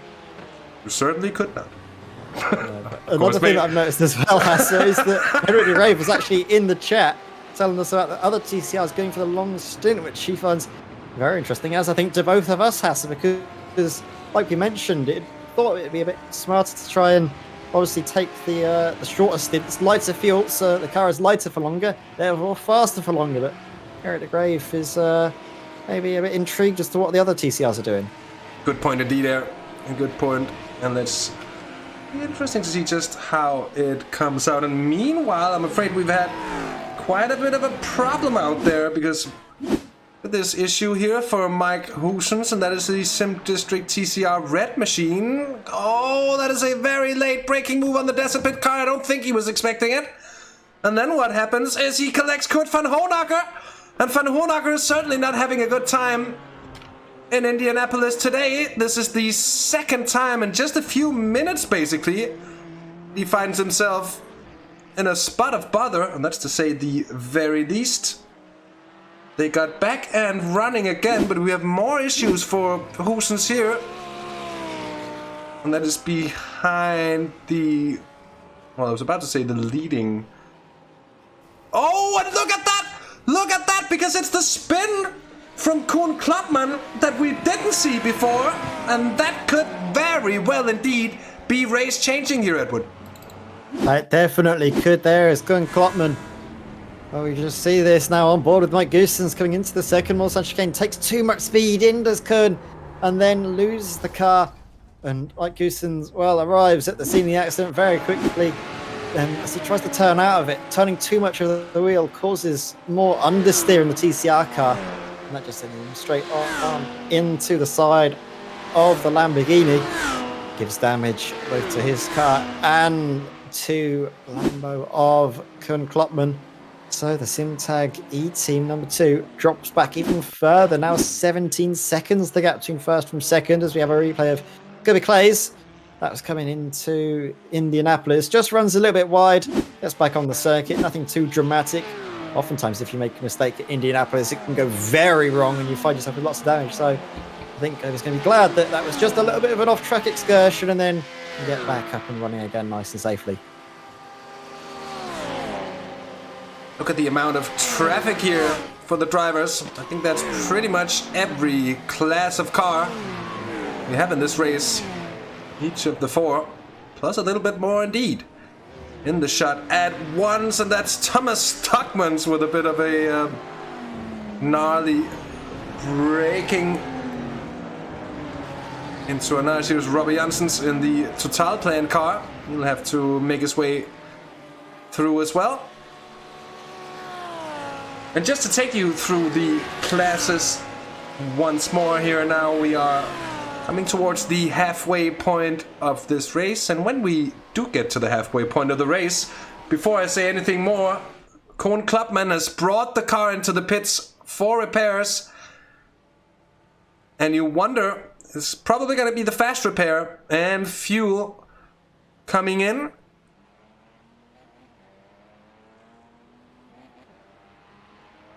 So a major issue, I'm afraid, for Simtag and the number 2 car. And I was saying we're going to take our traditional break at the halfway point, and that's in about 6.5 minutes. Of course, to stay with us, I'll leave you with some sweet onboard shots while we quick leg stretcher and get a chance to fill our bidons and whatnot. Stack up on our Friday night refreshments. And more pit stops going on at the moment as well here. And this is some of the TCR machines. I think we've actually had the entire TCR field in and through the pits now at this point. Stefan Kalbrich back into the car here and leading. Well, I'll say back into the car. He's gotten into the car. And they are indeed leading. Kim Behate is second. And there's still a fair bit of way back. But having taken Flemish Sim Sports Red up to where they started in class at least, a very good job here. A good stint for Ken Behate so far as well. Major repairs, I'm afraid, for Alexander Raas. Was all the way down at the back of the field in the Flemish Lamborghini. And then Babo Fallon here still third in class and having really closed the gap on Hans Poelmans here in the Flemish Sim Sports Yellow in the 999 Porsche here, Edward. Yeah, exactly so. The 999 911 comes into the first of the Mulsanne chicanes. As Bravo follow on through with a good run. Sort of is able to close the gap again by a couple tenths, or a couple hundredths rather, of a second, but with the Lamborghini close behind, Robbie Janssens isn't able to close in again. That top speed in the Porsche Cup car is just proving too much. These GT3 cars to deal with on a circuit like you mentioned, where we have more tight, twisty technical bits. We tend to see the Lamborghinis come out in a lot more of a dominant fashion, but because of the nature of this Le Mans circuit, you're flat out for a lot of the lap. Only really the last sector is where you enter any sort of section where the cars come through, and we see Martin Deckens actually have an incident here, Hasse. Yeah, another Lambo caught out in the S's, and coming in too quickly in the rear end, wanting to go quicker than the front. We've seen it a few times already. It's a tricky car to drive indeed. And of course, any car with a lot of downforce that needs to be set up for a track like this is gonna be run at an absolute minimal amount of downforce, and that makes the quicker corners on track very, very difficult indeed. And the quicker corners here on Le Mans is indeed Tete Rouge. It's of course the S's and the Porsche curves as well, where that's really noticeable. We have Ruben van Buell in the pits as well. That's the 32 car. And the pit stop as well for Koen Klopman. That sent them quite a bit down the order. And Diegues is now left with a, well, first of all, a very considerable gap to second place in class, because that'll be Bud Boland at the moment, third overall. Brandon Blakesley, though, Vulcan Sim Racing, second overall here, Edward. Impressive. Yeah, very impressive. So we're going to see, aren't we, just how good of a run we can get in this little bit of a stint, this little bit of a battle in the Porsche Cup class. As everybody is behind the wheel of the Vulcan Sim Racing Porsche Cup car. Doing very well at Le Mans, actually, as this Vulcan Sim Racing car getting in behind some traffic, just finding its way through. Comes up to first of the chicanes at the end of the lap. Through as well goes Bod Boland for the GTE Racing Lamborghini, and Bod's doing a good job, isn't he, in that car, up into second place. Maybe not a position where he thought he would be at this stage of the race, up 3 positions as well since his qualifying result. But this is just another example of GTE Racing and that 99 Lamborghini. Well, they're not leading the championship, and it's not to say anything degrading about them, but it doesn't seem to me that they're really leading the championship based on pure pace alone. But they've had a level of consistency and safety to their driving that no other car, no other team has really been able to match. And that's, of course, while putting in some very competitive pace stints as well. It is, of course, the Eulenbrook family car as well as being Bit of a bounce there. So an impressive run so far that seems to be going on for GT Racing, and second place here today would do very well to keep them in contention for the championship running. And just to mention actually of what we have coming up later on in this series, Edward, we have some great races coming up, and we have well, not only a few more of these, a fair few more of these 3-hour races, but coming up into the month of November, and we'll actually have the 24 hours of Zolder returning, which is something I am very psyched for. And I know it's a fair few months away already. Bear with me on that one, but we've hosted this race before here on Simracersworld TV, and what a race it was to watch. We've hosted shorter endurance races on Zolder as well, and I'll tell you what, it doesn't take 24 hours for a race to turn around on its head. So what you find with a race so long and a track so tricky, and when it gets filled with traffic, is one of the most unpredictable racing experiences that I've had so far in my commentating career, and a lot to look forward to. After Le Mans, of course, we'll be going to the Nürburgring for a 3-hour race on the 24-hour layout of the Nordschleife and GT track, of course, combined. We'll be going to the Virginia International Raceway for the first time as well. I think, to my knowledge, I don't recall, well, I have certainly not commentated on any races there, and I haven't really seen it on the calendar much in any sort of series. It'll be interesting to see what kind of racing we get from there. And then, of course, come the 20th and 21st of November as well, of course, 24 hours of Zolder. Sorry, Edward, go on. Carlos Digues into the pit lane. Class leader in GT3 makes his stop. And this is going to really cement the fact that there will be 2 stops. Well, one more after this one, as the driver change comes in. Jimmy Antunes gets behind the wheel of the Arnage competition car, the number 23. And we do hit now the midpoint of the race. 1 hour 30 gone. What a benchmark that has been, though, being set from Arnage competition. And they've really capitalised on having a sort of an incident-free race. We've seen, haven't we, the other cars, the likes of Kuhn Kloppmann, that Simtag E team, after such a great start, has fallen on hard times with that damage, taking that pit stop as well, and sent them out of step with the rest of the field. And what with Olivier Van Herk. What a race it has been from him, the BMW leader in the GT4 field. Just been impervious, hasn't he, from start to finish? And what is the gap to Sebastian? I think that's Kaimel. If no result back, well, I can tell you, it's 40 seconds between first and second. So comfortable indeed for Olivier Van Herk and for Taylor Network Esports as well at the moment. Comfortable it is going to be for us, because we're going to take a 5-minute break, Edward and I, and we'll be leave you with the lovely notes of the BMW GT4 engine, and we will be back in a few minutes. Don't go anywhere.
Welcome back, or we're back at least. I guess you've been here all along. But excuses for the slight break, of course. A stretch of legs and such, and just filling up of water bottles and such that allow us to continue speaking on and on and on and on and on for about an hour and 20 minutes time, which incidentally is the time we have left in the race. Edward, we've seen some fantastic racing over the first half of the race.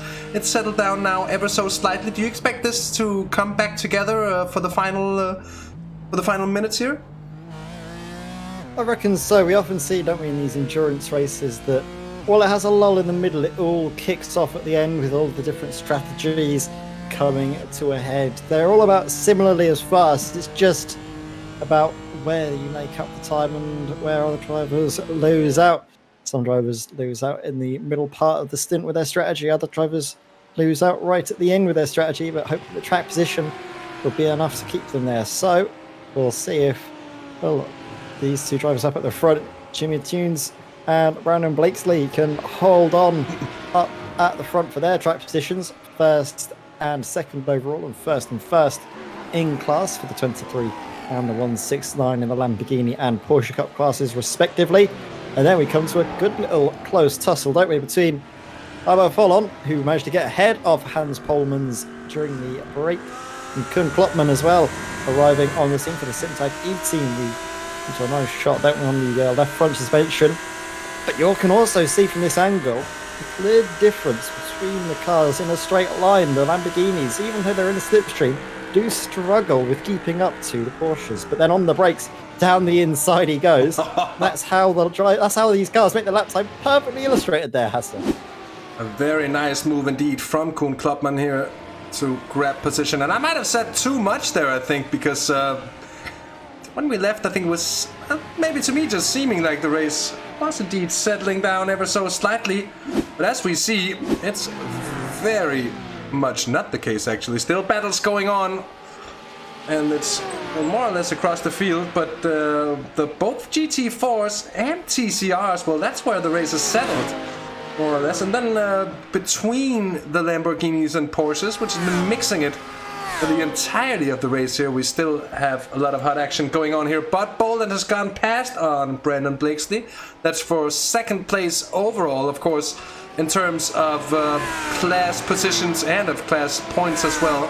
It's not really gonna matter, is it? But of course, overall position still sort of matters, I guess. And I think for the Porsche Cup cars, they would like to finish right there on the podium. We actually have a string of cars here within not too much of one another when looking at it. So from Bud Boland and then down to Hans Polmans, well, they're all within 10 seconds there. That's 7 machines or so.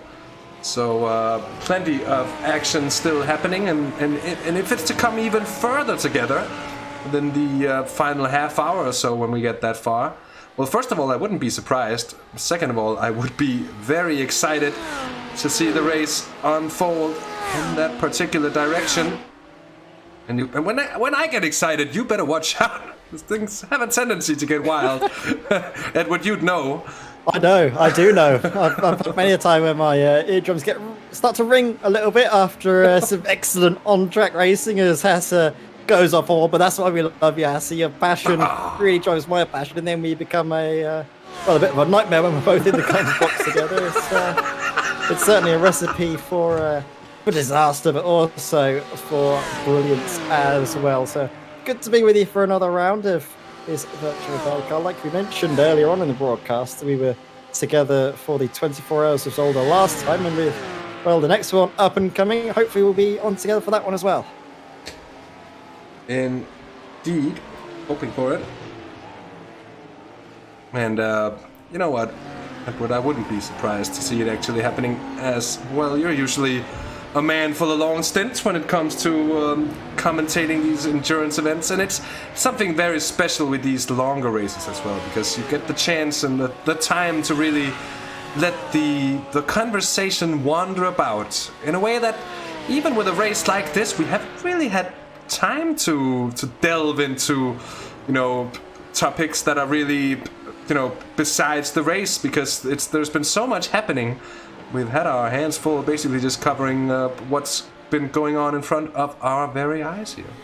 Yeah, definitely. I feel like as well here, you touched on it, that I'm usually renowned for these endurance style races. I feel like I've got a bit of a reputation now following the, 12 hours I did in the Virtual Belcar, 12 hours sort of straight as well, 6 hours and then another 6 hour stint right afterwards. But I just love the racing. That was what kept me going. These Virtual Belcar drivers really know how to put on a great show, and well, to keep both us in the commentary box entertained, but hopefully all of you watching the streams. So if you have been enjoying everything that we've been nattering on over, then make sure you give the stream a little bit of a like, and if you haven't already, make sure you subscribe. It helps us out. We have just had as well our 200th broadcast. I think it was yesterday, wasn't it, Hasse? So Simracersworld is certainly a place to be if you want to follow on all of the best iRacing action.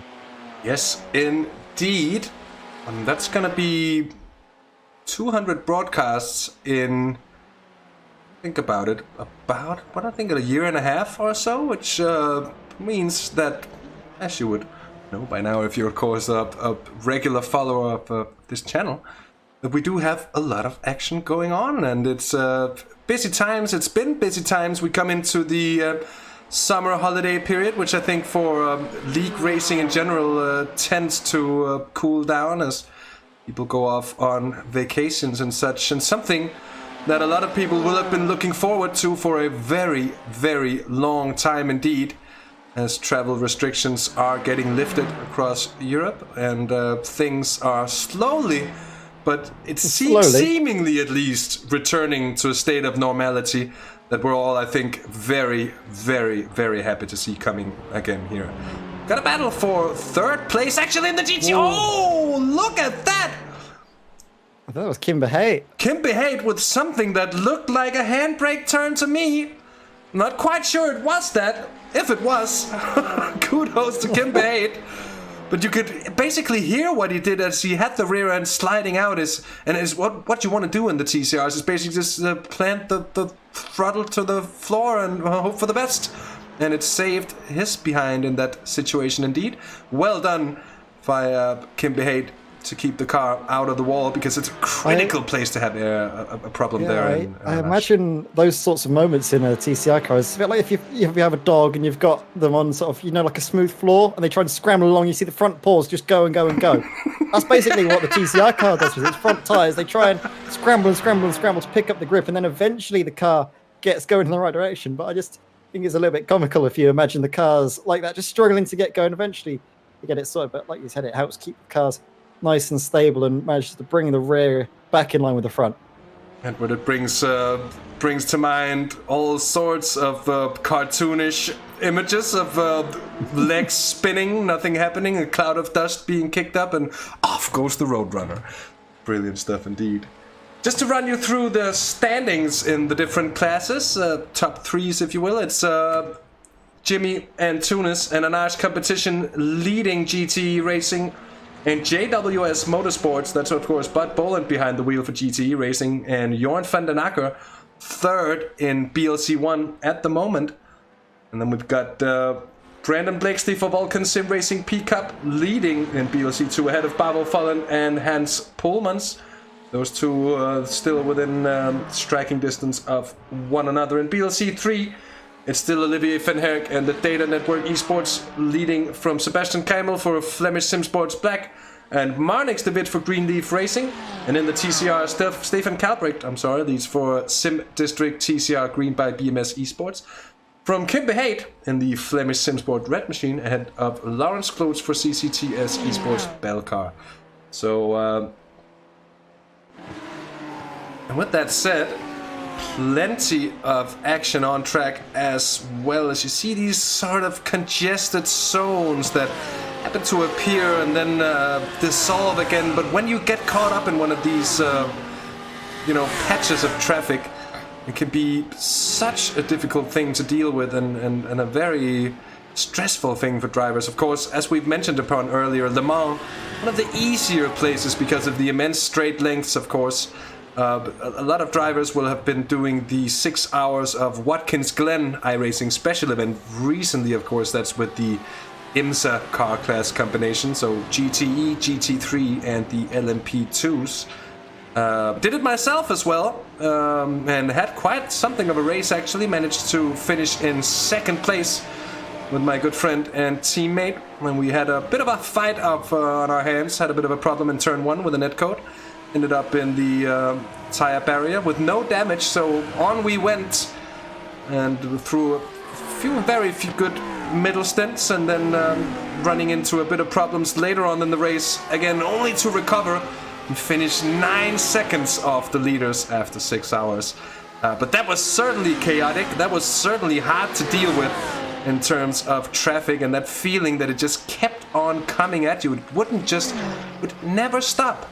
I think sometimes it's what this feels like as well, although of course at Le Mans it's a little bit more spaced out and you have a little bit more time to think for yourself once in a while there.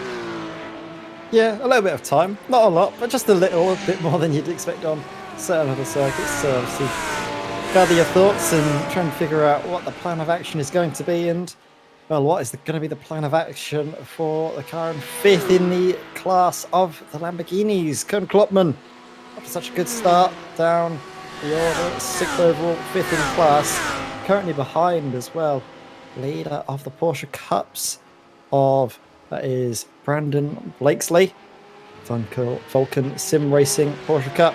Down the inside he goes, late on the brakes, committed. Koen Klopman takes that position, and now you can see the rears of both Bob Boland and Jorn van den Akker before he's up in back into second position. Yeah, indeed, Jorn van den Akker, who's gotten past on Boland on this very lap.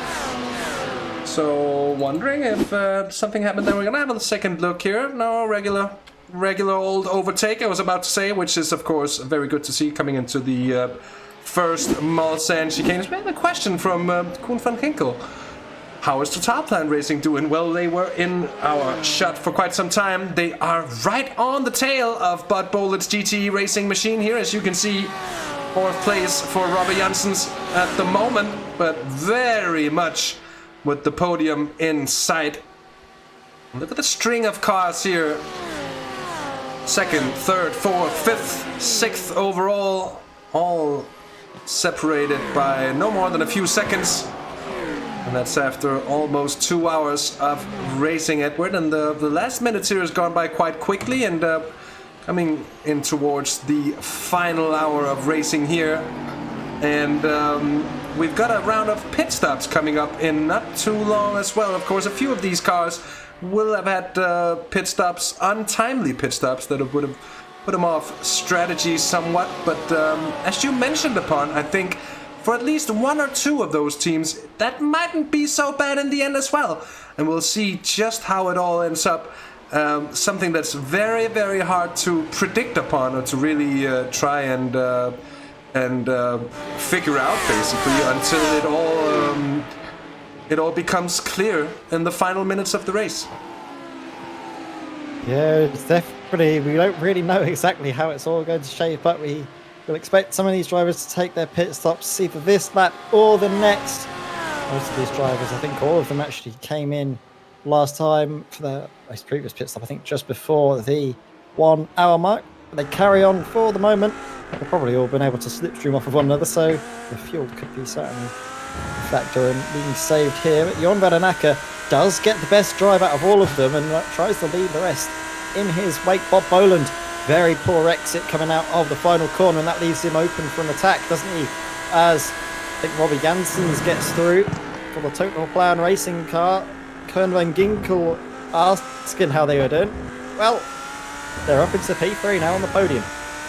Rather well for themselves, aren't they? And seems like your question did bring some good fortune for now, at least, as Robbie Janssens gained that position. Doing very well here, and but Boland, that's actually a little bit unlucky for GTE, because they've lost a fair few positions in a short amount of space here. And of course, it makes good sense for Bud Boland not to get too involved in the fighting as well, because he wants to make sure that he stays safe and is able to pick up whatever points will be there for them to gain at the end of the race. Certainly. Now looking at it, the Kuhn Clubman had the last pit stop of these cars on lap 20. Now we know why they had that stop, because they were in for repairs. They took that fast repair, got a bit of fuel in the car, and now they're out running again. The rest of them very much on point with one another, except for the class leader, of course, a nice competition, which having had some shorter stints. They'll be in for a late stop, only 6 laps since they were in, and that might just prove to be a good strategy indeed. Here we've had a problem for Robin Maas in the ART Sim Racing 1 car. That's the 55 Porsche Cup machine. Takes a big old spinner there in the middle of the Ford chicane. And as we can see on the front of that car, indeed, not the first time. That's not the Ford chicane, I'm sorry. That is, of course, Dunlop. Bit confused there. For once, I don't... That doesn't actually happen to me a lot, but for once, I got a place wrong at Le Mans, and I am disgusted with myself. How can you do that, Hasse? You've probably spent so much time around this circuit as well in these 24-hour races that I was put on. Certainly, you've been a part of them. I've been a part of them in the... Oftentimes in the graveyard, Shift B, obviously me being a student, my teammates think I've got loads of time on my hands, and unfortunately they are often right, not got much going on, so they bung me in for the midnight stints and leave me to it. But it's it looks so good any time of day, doesn't it? Early morning, midday, late at night. It's just such a wonderful circuit, and I never get bored around here as well. It's like they are with the long straights. It must get bored around here, but it's not. It's something about the allure of the circuit. I'm not sure what it is, just the way it flows. It's such a natural circuit. Each corner, one after the next, just feels so fluid. And once you can get into that state of fluidity in these endurance races, it just becomes a joy to drive, and your teammates almost have to drag you out of the car before their next stint because it's their turn. A good point, yeah, and it's a special feeling when you get into the rhythm for a very long race and you're able to just settle in. You often know, at least, that you're perhaps not in a position where it's required of you to push insanely. What's needed is often more just those steady lap times. And indeed, when you pull that off, it's a fantastic feeling. But Boland got passed by Brandon Blakesley as well there, so I don't know if there was a slight issue or something for Bud here. He might be trying to save some fuel as well to make it into that final hour, as we see a few cars peeling off into the pits. And a bit of changing for positions. That's because Van den Akker's coming in first of the Lamborghinis. And a few minutes shy of that so now all-important 2-hour marker. Yeah, these drivers there, they'll be able to make it to that all-important 2-hour marker. So, the likes of Kuhn Klopman, obviously with that earlier pit stop, they're going to be expected to make it to that hour marker and will be avoiding a splash and dash. Robert Janssens has been able to keep it going as well, so great stuff from the Total Plan racing car. Jimmy Antunes, though, for Arnage competition, way out in front, 25 seconds almost clear of these pair that are battling on. You know, sort of a world of his own, isn't he, the Arnage competition driver? And, well, what a good drive it has been from that team. Have such a dominant stranglehold, and that's a real testament to their abilities that we're focusing on saying this fight is for second place and not for first, because they're just so clear of the rest. Yeah, indeed. Oh, and I think we're gonna have a switch for a cone being knocked about the track there from the entrance point to the first chicane here, as Kuhn Klopman takes second place for now, at least. And of course, with the pit stops coming up, it's all gonna get shuffled about. We have Kenny Heremans and Didier Dexters into the pits as well. Both of those cars are in the picture at the moment. And we still have the battle going on for third place in GT4 here on BLC 3, if you will. This is Kurt van Aken for B Sim Racing GT4, still chasing the green leaf, sorry if I could just coin that word, green leaf racing car of Marnix de Wit. And at the moment, those cars are very, very close indeed. Now, Edward, you mentioned earlier that it's great to see the GT4 class sort of come alive. Now, for a long time, of course, it was just the Cayman. Then the BMW was added, but it seemed like there's always been sort of a performance advantage in favor of the Cayman. Now the McLaren has been added to the G4 class as well, and with that seems like there's been a bit of balancing going on as well. It all seems closer than it's ever been, and the racing is really good, and it's great to see just for variety's sake as well that we have 3 different cars in that class as well, and iRacing keeping the evolution going, and the addition of content, the fact that we've just gotten the Porsche 911 GT3R, well, that is certainly a nice addition that I think a lot of sim racing fans would have been hoping that would come to the sim at some point. At least a lot of iRacing fans, dare I say. But enough of that. We might see that in... Oh no! We've had a problem for Bot Boland and the GTE car. Oh, losing the rear. Oh, that's a massive collection of the wall. And the only thing that could come in to save Bot Boland here is the fact that he's done this on his in lap, I think. And with the fast repair, they could end up losing a rather limited amount of time. The car doesn't seem to be crapping after the incident here, so it doesn't have suspension damage. Of course, he would have lost a bit of time here if it lost, I don't know, good 10 seconds or so maybe. Might be a bit more, might be a bit less, Lord knows. I think conclusions have to be that it could be much, much worse for GTE Racing. I think they're still in a position where they can keep their hopes for scoring decent points here tonight up. Into the pits comes Bart Boland, and Toons goes past. That's a sorry sight, isn't it, Hasse? The damage on that left hand, on that right hand side, on the right hand front corner. It's unfortunate for Bob Boland, but one saving grace is that he came in at the 2-hour mark, so you can do the driver change, hopefully have that fast repair still in hand, and then can bring it out for one final stint until the end of the race. It might be touch and go on the fuel, but I think as we come to 2 hours and 1 minute's gone, we're able to see the cars up and running for that final stint. Bob Boland GT Racing. They definitely have a bit of work to do though, don't they? Yeah, they do indeed have a lot of work to do. But you have to wonder if it's but just how detrimental is it going to be for him. Here's Robert Janssens. They've only been in once, doing that extra lap here and trying to follow on Koen Klopman, who's obviously running on, and that makes perfect sense. And then the Porsche Cup cars, Vulcan Sim Racing, Sim Formula Europe, and Flemish, pretty close with as well in the battle for the P-Cup lead. Well, they'll be coming in soon as well, as Maxim van den Hove is back in the GTE Racing Lambo. And a few other pit stops happening.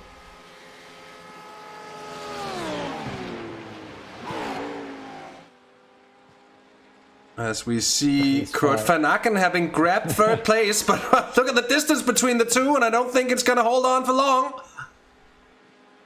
No, around the outside goes the McLaren of Marnix de Wit. Greenleaf Racing as they come into Indianapolis, 2 abreast side by side, sweeping his way around the outside goes the McLaren. What a lovely car that McLaren is as well. I've driven it a few times when it came out onto iRacing, and it's just such a joy to drive. It feels just so exciting, just so lively, but not lively to the point where you think it's going to, kill you every instance, like say the old Audi R8 used to be, or even something like a Porsche Cup car. It's lively in the sense that it responds, but you can catch it and you can really drive it on the ragged edge and just enjoy it. It's such a good little car, Hasse. I'm not sure if you've had too much experience in the GT4s, but if you haven't, I really recommend that McLaren. Yeah, I'm very much willing to give it a go because I've tried a few races in the Cayman GT4 and I certainly haven't enjoyed it too much, to be honest. It's a car that I find quite difficult indeed. Yeah, I'm kind of with you on that one, Hasse. I've driven the Cayman. It doesn't really handle like I'd expect a GT4 car to handle. It always feels a little bit weird and likes to sort of pendulum itself around with the weight being sort of more towards the back of the car. It is a little bit funky sometimes, but from my experience at least, the McLaren strikes a good balance between both the Porsche and the WRC. Oh, what's happened to the 188? Oh, nothing's happened, just a battle for position here as Joël de Monceau takes second place away from the Flemish TCR machine. They've had a hot battle going on for some time, and the AC Motorsports Esports AM car now ahead in that battle, and Joël de Monceau with a very spicy pace. It seems he's opening up the gap immediately here. Certainly, yeah, very good drive, isn't it, from Joël? And at the moment, he's trying to build that gap to Kim Hayat. Further up, though, let's see the rest of the drivers coming into the pits. Robbie Janssens, Brandon Blakesley, and Babo Follon following on from Brandon into the pits. So we could have a fight on our hands in this Porsche Cup class yet. All of a sudden, it could be that Sim Formula Europe Cup there as Tommy Rao for JWS Motorsport sweeps on by, comes into the Dunlop chicane and takes the lead of the class. But how long is he able to manage? This car came in early on in the race, don't forget, it's out of sync with the rest following some damage. But the pace that has been shown has been, well, excellent to say the very least. Just set, I believe, its fastest lap of the race so far. And actually, I think, was that the fastest lap of that class as well? A 4-minute 3.09. I don't think any other Porsche Cup car has been close to that time. I think actually Vulcan Sim Racing has done it for 3.73 at some point of the race. Have a look at the best times. Let's have a look through Vulcan Sim Racing. Yeah, they've set a 4-minute 3. Actually, you're right, a 4-minute 3.7, but not to the extent of a 4-minute 3.09. So that's 7 tenths quicker than Vulcan Sim Racing's personal best, as we do see. A little bit of a confusion on pit exit there. The Lamborghini getting out of the way. Definite damage on that car. I think, was that the number 13? I think it was here. It was indeed the Flemish Lamborghini. I've seen quite a lot of bad luck this evening here. Ward Mallets and Sim Formula Europe back on track, but with a lot of making up to do. Seems to be on it from the word go, as he's back in the car after a very good opening stint as well. Ward Mallets here. Let's see. It's Tommy Rao that we're actually looking at here as well in terms of just where he's going to be after his pit stop. It's been a very good pace that has from this JWS Motorsport car. I think coming towards the end of the race with their shorter pit stop, don't forget, compared to the likes of Vulcan Sim Racing, they could be on for a very good result here. They could even take the class win as long as they're able to get through the rest of this race without too many more dramas, or, well, without any more dramas, let's be honest, and can get through nice and cleanly. I reckon they could be a very good force come the end. It might be close coming out of the pits, though, between Anders Ankersen. We'll be able to see, I guess, the full gap between the two cars later on in the race, because our timing is a bit thrown off when the cars just come out the pits, aren't they, Hasse? Yeah, it takes a few minutes, for a few seconds, I should rather say, for it to settle in, but we do get the bigger picture back, and of course you can get the bigger picture as well. There's a pinned message in chat, which leads you to the live timing screen, which is basically the same live timing screen as we are seeing. So of course a lot of our viewers will know this already, but if you don't, just putting it out there. still good racing to be had.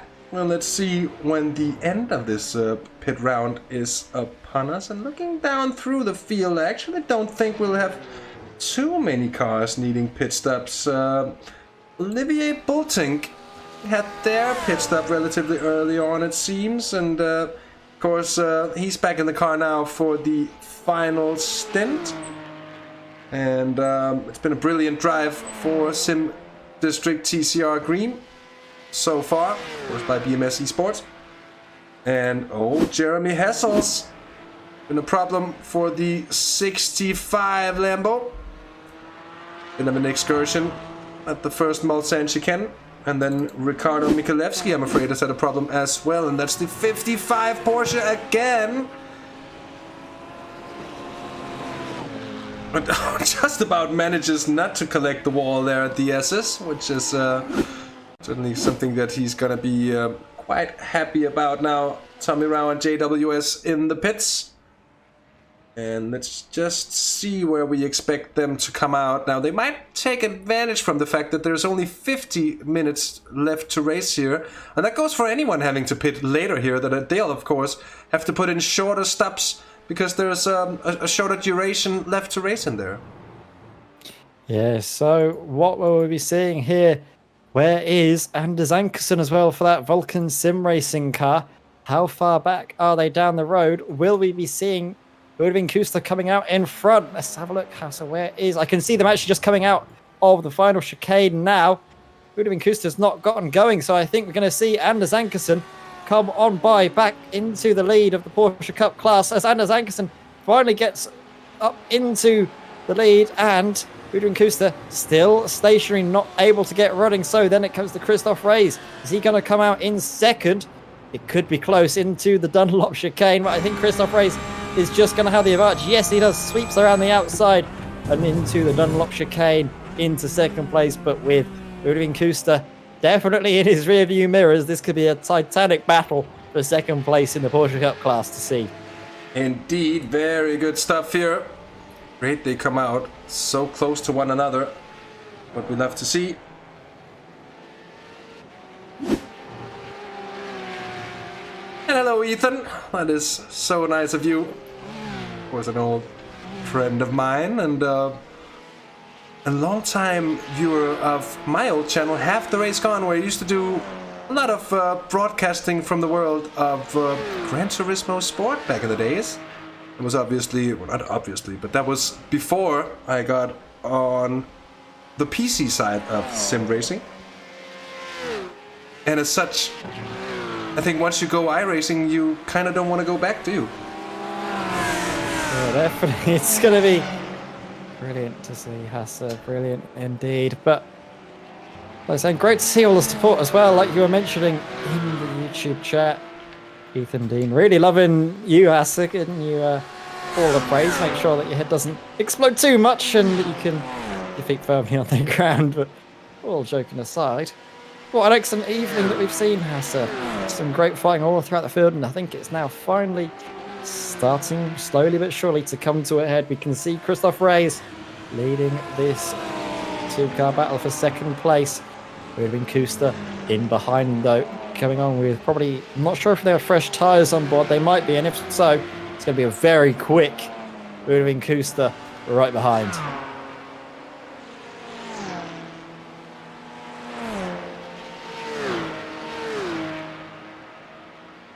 Just looking down through the field, it seems that still got a relative spread throughout the classes, except of course for this battle going on right here. And I would say we do our best to keep our eyes on the action as we can. Used to, well, actually, Ethan, we did broadcast a, well, we didn't broadcast a race per se, but we did race a race and stream it on the channel just a few weeks ago. So we're trying to bring it back slowly, but I also have to say that the streaming commitments I have here on the channel has been, well, more than enough for me to stay happy on that front. And I think Christoph Ras will be happy that he just made it through on Marnix the bit. I don't think that's actually Marnix de Wit. But of course, Jelle Verstraeten, who's taken over the car from his teammate, will still be battling with the B-Sim Racing GT4 machine, the 912 car, just ahead of the battling Cup cars as well.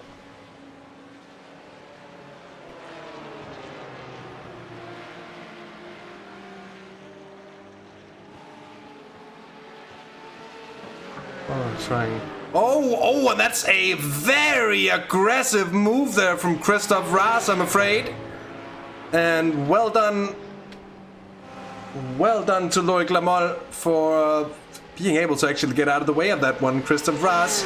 And that seems to be a pointer to me that Christoph Raas is feeling the pressure here and might be feeling a little bit stressed from the fact that Boudewijn Kuster so close to his rear end here with just over 45 minutes of racing left to do, Edward. It's a situation that does require cool heads to come to the front, and I think you can see a bit of flashing going on.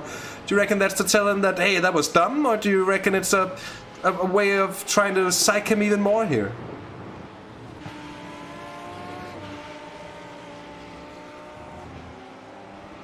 We might have a little bit of an issue Redwood may at the moment. Do apologize. I'll be back shortly.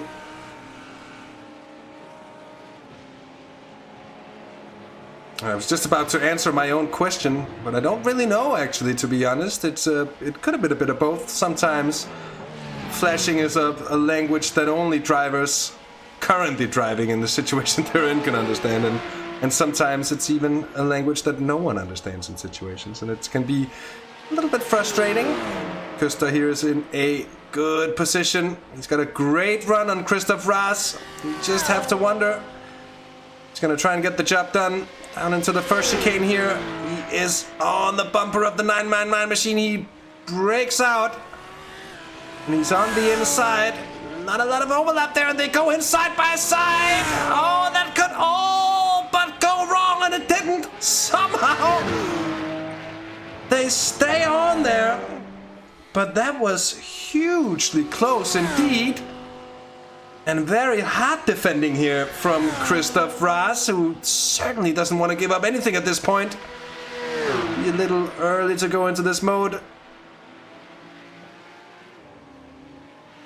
What a fight, Hasse. I hope we've come back into. What a great battle this is. Second place around the outside. Goes, is he going to hold it? Yes, he is. Great tussling there between Christoph Raas and Boudewijn Kuster. But now they come into Mulsanne corner, the run down the last part of the Mulsanne stretch. Look at that on the inside, but we're getting forced out of that move very late there. This is an excellent tussle. These drivers are leaving nothing to chance, putting everything down where it counts on the final few moments of the race.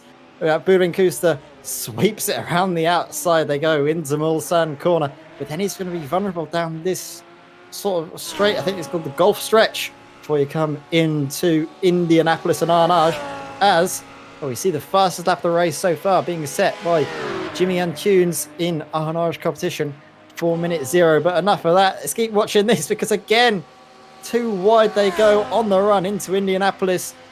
But down the inside for the moment goes Christoph Raas, but then he's going to be held to the outside for Indianapolis. I'm not sure if he's going to be able to hold it late enough on the brakes. No, he isn't. So then they make their way up towards Arnage, the slowest corner on the circuit. A look down the inside, late on the brakes. Careful not to lock up and go too wide, but a switchback maneuver. Dangerously close to the wall there for the Flemish Simracersworld car. And the cutback is on here for Boudewijn Kuster. He's going to sweep around the outside. But then comes the inside for the Porsche cabs. Brilliant little battle this. This is going to rage on for the end of the race, I'm sure. That is absolutely beastly indeed. Comment made by Hans Poelmans there, but indeed, true it is. Two drivers managing to go side by side for, what, 5 consecutive corners?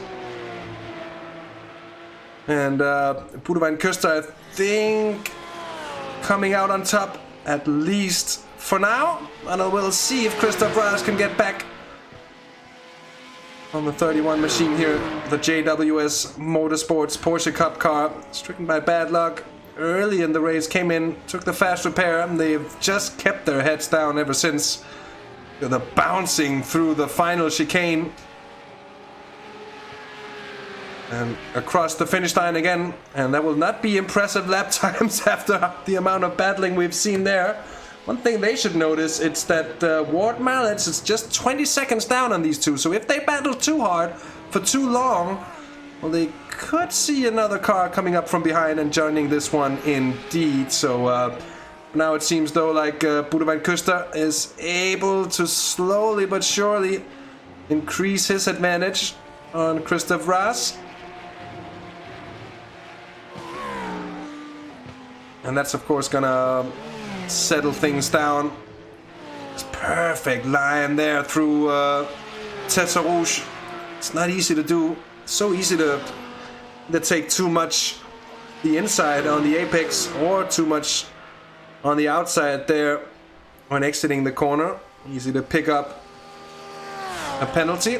Weaving down the straight here, doing everything to stop Christoph Raas from coming back. Of course, Brezan Autoparts is well aware of the fact that he still has the 999 machine well in the slipstream. Someone's gone straight through the chicane there as well.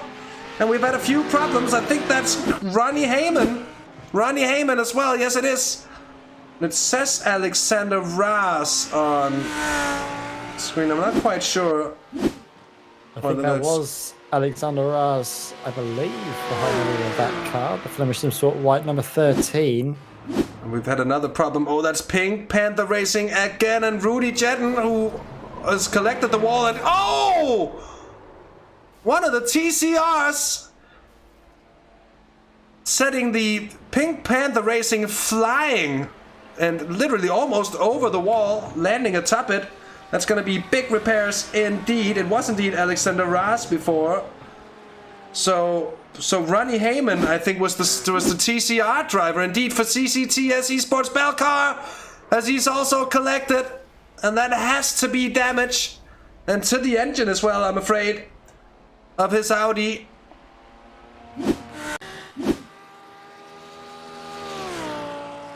And Ronnie Heyman in the pits there, along with Pink Panther as well now. Leaders have come in for their final pit stop. Hasse, Irish competition in their final pit stop. Jimmy Antunes switches up for Carlos Dieguez. And Carlos started this race, didn't he, and went for primarily the majority of the race. Took an extra stint early on, then up to the 1.5 hour mark where he swapped out and then swapped back in again, swapped out for Jimmy and then swapped back in for himself. But now it's just going to be him to bring it home nice and safely. Fabrice Cornelis nowhere near, I don't think, to challenge him coming into the Dunlop chicane. So it's going to be, hopefully, if you're an Arnage competition fan, a nice safe end to the race for them. But if you're one of these two drivers, I don't think you're going to be expecting a safe, clean race to the end. No, you might expect a bit of fireworks potentially, because Christoph Raas closes back in, coming through the Porsche curve. Seems to be quite strong on this part of the lap, because he's definitely right there with Brezan Autoparts up ahead. That JWS Motorsport, though, what a story that has been to come back through the field, following the damage, following the hardship they had so early on. It looked like their race could be over and done with, but they carried on, and getting a second place from their start would be a brilliant way to end out the evening for them. Certainly would. Certainly would. Let's hope they are able to keep the racing clean all the way to the line here. Christoph Raas, I think he would give much at this moment to just get that a little bit closer before the Mulsanne straight, because he knows if he can do so, he'll be in with a really good shot, getting the slingshot past Brezan Autoparts up ahead on the last lap. 0.2 quicker was the 31 machine ahead of the 999, so even with the slipstream, a slight advantage for Brezan Autoparts. We will see where this battle goes. Oh, look at this. Here is Pink Panther and RP Motorsports by DB Racing with Jeremy de Boever the number 10 car going through up the inside. Now, mind you, they had a fair few issues earlier on as well. Stricken by bad luck twice, and that was both in the same corner, the slow part of Indianapolis, the left-hander. They were actually running very well. They were up towards the podium spots in BLC 3.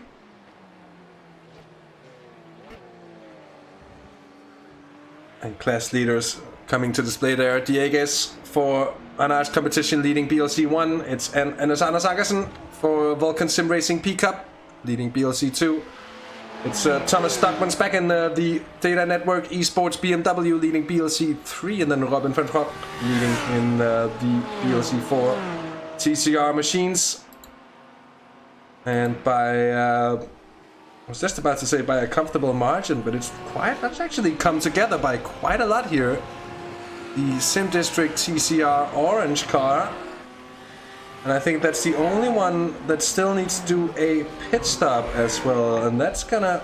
Oh wait, no, that's not true, because Jens Hoosens and the QSR Racing Esports machine's gonna do a pit stop as well. But those pit stops will be quite a lot shorter, so just where they'll be coming out, that's going to be quite interesting. Olivier Boltink looks to be the virtual leader in class still, but only 12 seconds ahead of a flying Joël Demonceau. And Demonceau has done a brilliant stint so far, has really hammered on. He's been able to get a gap as well on Hendrik de Grave. Look at this here, Loic Lamolle, Jelle Verstraeten. This battle is not going anywhere. Verstraeten is right back on the tail of the 912 machine. Just a few laps ago, Edward, we saw the gap had opened ever so slightly, but it seems the B Sim Racing GT4 not really able to take advantage. And they're still here. Yeah, but we can see who's going to come out on top. Jelle Verstraeten closes in for Greenleaf Racing, right up behind Loic, up in front for B Sim Racing GT4. I don't know which way it's going to go, really. You can see that Jelle Verstraeten is in the best position to try and gain, but I don't know if the slipstream is too strong in these GT4s. Either that, or there could be an aspect of setup here. Maybe Jelle Verstraeten has the car set up a little bit more for the tight twisty corners, means that there's a little bit more drag to contend with, means that the top speed isn't quite so strong.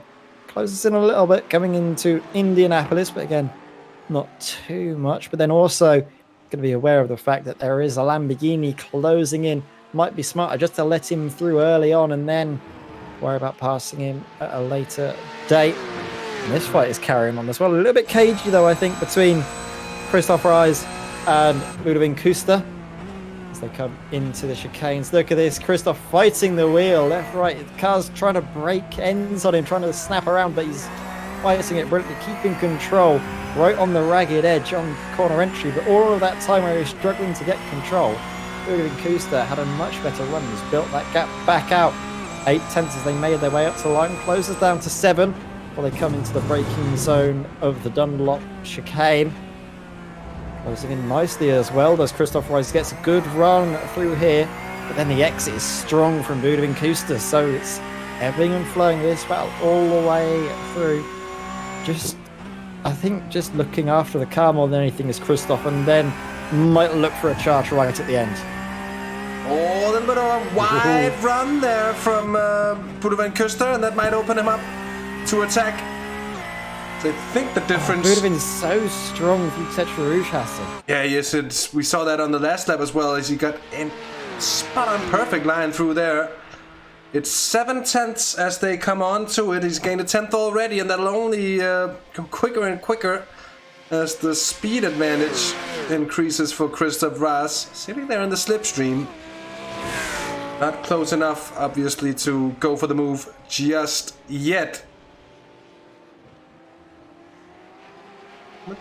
Just a little bit of an unusual car and track combination as well. This isn't going to be a track that you'll find setups for, like, floating all over for these cars. So I think for a lot of these teams, they would have had to look into setting up the car themselves for this track. And obviously, many drivers in iRacing make use of the different setup shops and different options that are for getting setups for the different cars, paid or free likewise, but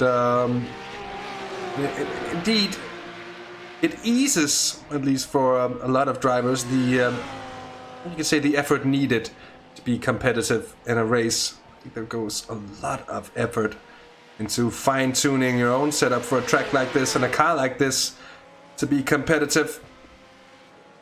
See yet again, Christoph Raas getting close on the slipstream, just not close enough. He'll be hoping to get the exit, and I think this time around, Edward, that looked a lot better than what we saw last time, and this could be a move coming into Indianapolis.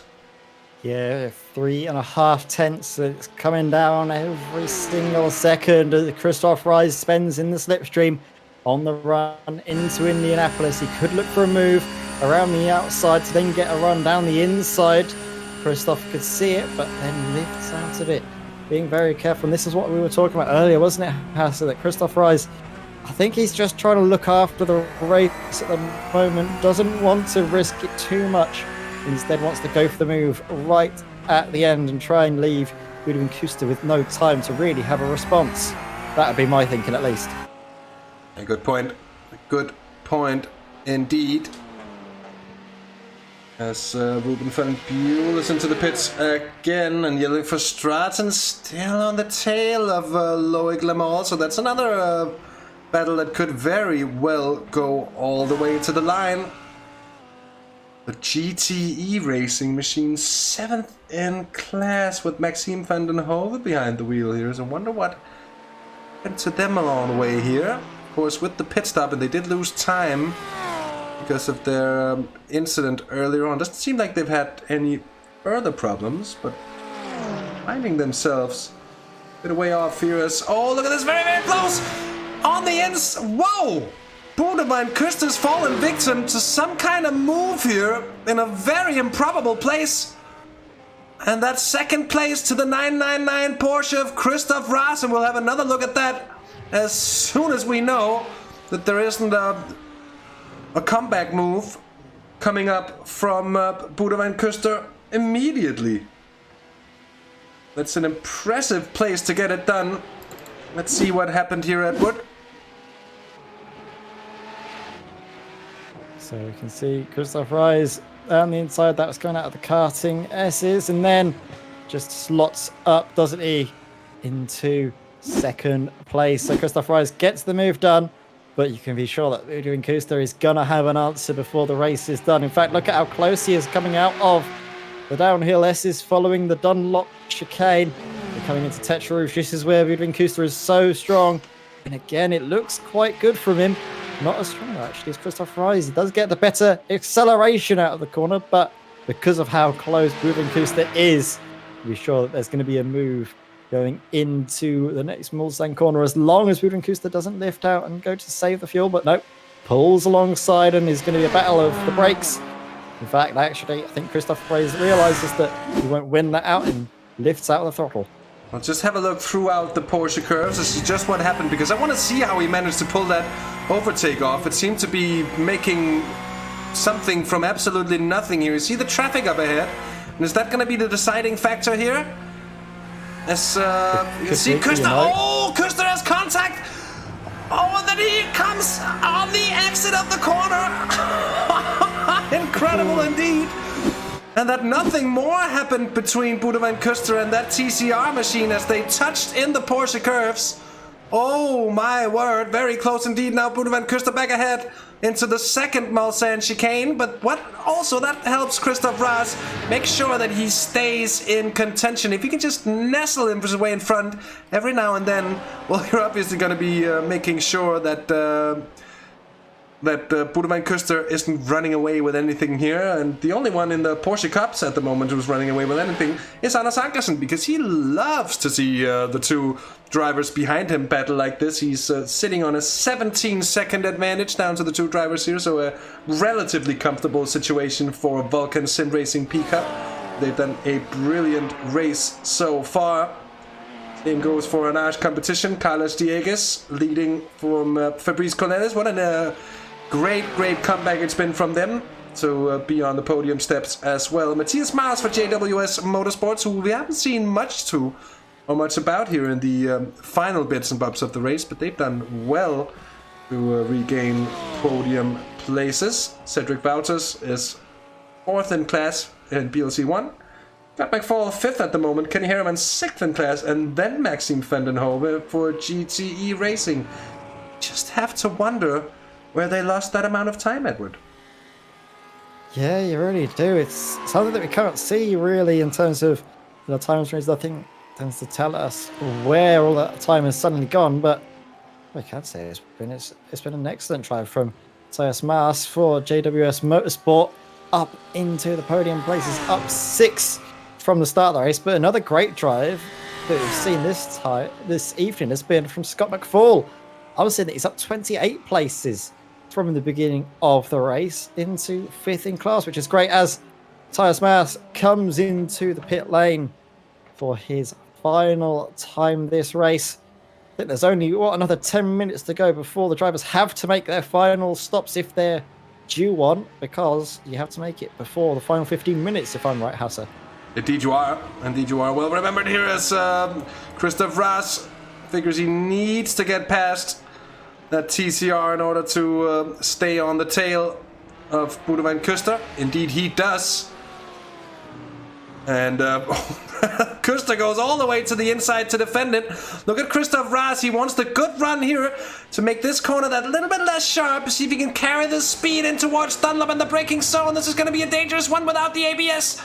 But they both manage it perfectly well. And whereas Boudewijn Kuster looked a little stronger before Edward, I think, at least to my eyes, it looked like the pendulum of this battle swings more and more in the direction of Christoph Raas, who to me looked a little under pressure before. He's coping with it so well, and he's now really managing to harry the rear end of Boudewijn Kuster's car there, the 31 Porsche, getting no respite whatsoever. And,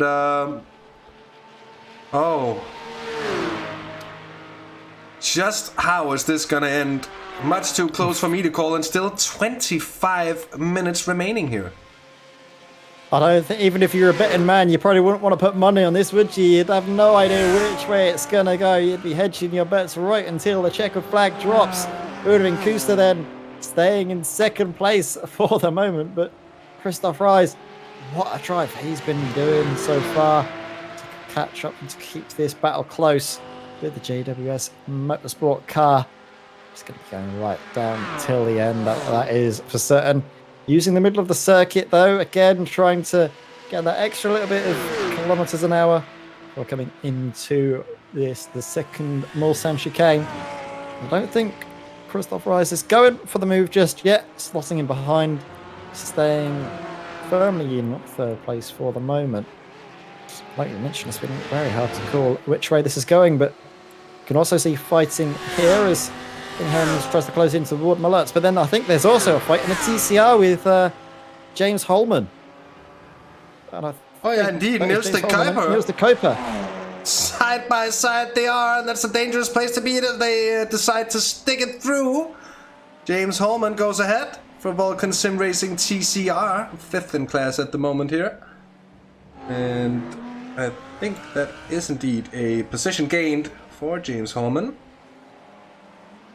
Meanwhile, Sorry, I had to say that those Vulcan Sim Racing cars do look very nice, but carry on. Oh, but just wanted to say,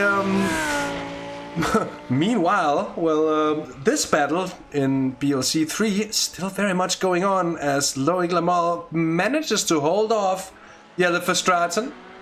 But with Jelle just sitting there, you have to wonder at some point Verstraeten is going to make a move. And it's going to happen, at some point within the next 20 minutes is my prediction. Well, 23 it is. I would be very surprised to see Jelle Verstraeten just sit there until the checkered flag. And just having a look, but might be as you said there earlier, Edward, that the McLaren is suffering a little bit with the straight line speed and as such just not really able to get the run here. But Loic Lamal gets a poor exit this time around, and it might be the opening that Loic Lamal needs, and at the same, or I'm sorry, that Jelle Verstraeten needs, and at the same time up ahead, I think Christoph Raas has gone ahead of Boudewijn Kuster. So we'll just have a look at that overtake in a short second, and Hans, I haven't had any beers yet. I'm sure I'll need a beer after that one. I actually got, what is it called, Belgica? Which I don't know if it's any good Belgian beer. I must admit that I'm not that much of a connoisseur when it comes to Belgian beer. A big lover of it. I don't know enough about it really, at least not yet. But one can always learn. It's like but it's a pretty strong, well, it's a blonde, obviously, but I think it's 8.5%, so not extremely strong, but relatively strong. And I will That's fairly strong for beer. It's fairly strong for a light beer as well. I think it's going to be a fairly intense experience here. Loic Lamal defending the outside here as I'm talking about beer. These guys still very much going at it. Just to say, that's what waiting for me when we finish this race indeed here. And they are certainly giving us quite the show here. This battle is going absolutely nowhere. Now let's see. Christoph Raas got past. Oh, look at this into the Porsche curves, got the inside and the traffic, and the Data Networks car almost getting caught up. But Thomas Stockmans, of course, he knows his way around in traffic as well. Managed to keep his head cool and stay out of trouble. Jeremy de Boever has had a bit of a problem, and there's been more passing back and forth here into the Porsche curves as well for these two. Incredible stuff. And that's not even at the Porsche curves. That was the situation at Indianapolis. We saw that before. Lamal defending it. And then Verstraeten finally getting the move done, at least for now. Mark my words, I don't think this battle is quite over yet. But he gains position here in the Porsche curves. And you can see as well, Edward, seemingly at least, that McLaren quite a bit quicker in the corners. Yeah, so we can see now the difference, can't we, between the two cars. Jelle Verstraeten really good, like entering through the corners, but the rest of the lap, it's just not quite there for Lamal. The Sim Racing GT4 car having to slot in behind for the moment. What a race it's been, though, so far, Hasse, and as we come into the final 20 minutes, it's shaping up to be a really excellent conclusion here, as you can see another battle going on here. Back up to the Porsche Cup class. Boudewijn Kuster back behind Christoph Raas. But what can the JWS Motorsport car do? Does he get the good drive out of Mulsanne corner? I think it could be good enough, you know, to put a challenge on into Indianapolis. Could be very touch and go. See how fast Boudewijn Kuster can catch up in the slipstream, but I don't think it will be enough before the braking zone, or before they have to lift into the first part. Again, very sort of twitchy over the curbs, you have to say, from that JWS Motorsport car, trying to sort of, I guess, narrow out the angle of the corner as much as possible, take the shortest line into Indianapolis. But I don't know if that's really the safest thing to do when you're that close to a car in front and your car's bouncing around left, right and centre. Coming into Arnage, though, Boudewijn Kuster, let's take a slightly better line, opens out the corner very nicely across the curb on the left-hand side, sweeping it through. But Christoph Raas, what a start it is, what a end to the race he's been having. As we see the replay of Loic Lamal, and that was him getting past Jelle Verstraeten. Yeah, again, back ahead there. Oh, Olivier Boeltink getting past. Oh no, that's of course one of the late pitters in TCR. That was now or never then, because one more lap and they would have been in for a penalty. And I think that is, just see, it's the Sim District TCR orange machine, and it's John Bryans who gets back in the car now. You mentioned... I'm sorry, go on. You probably have something more relevant. You're probably going to talk about something a bit more important, because I was going to talk about the YouTube chat. You've just sidetracked them, and you're talking about Belgian beers now. And I was about to talk about pronunciation of Dutch and Belgian words in sports commentary in general. So you go ahead, beers. Well, we've seen that Hans now needs 2 beers after all of the action that he's been watching. He's been trying to cheer on Christoph Reis in the Simracersworld yellow car, but this battle has been so intense that he's definitely needing a little bit of an alcoholic pick-me-up, as we see Oliver Stratton now getting one back on Luke Lamol. I think Luke then just gets one back now on the run into the Porsche curves. They go 2 abreast down the inside. We can see the V-Sim Racing GT4 car go then through Indianapolis.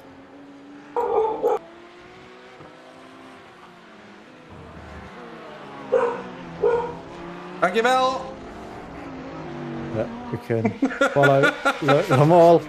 Hoping that my Dutch Flemish breed dog would understand Dutch Flemish, which she seems to have done because the parking has stopped and we're all happy again.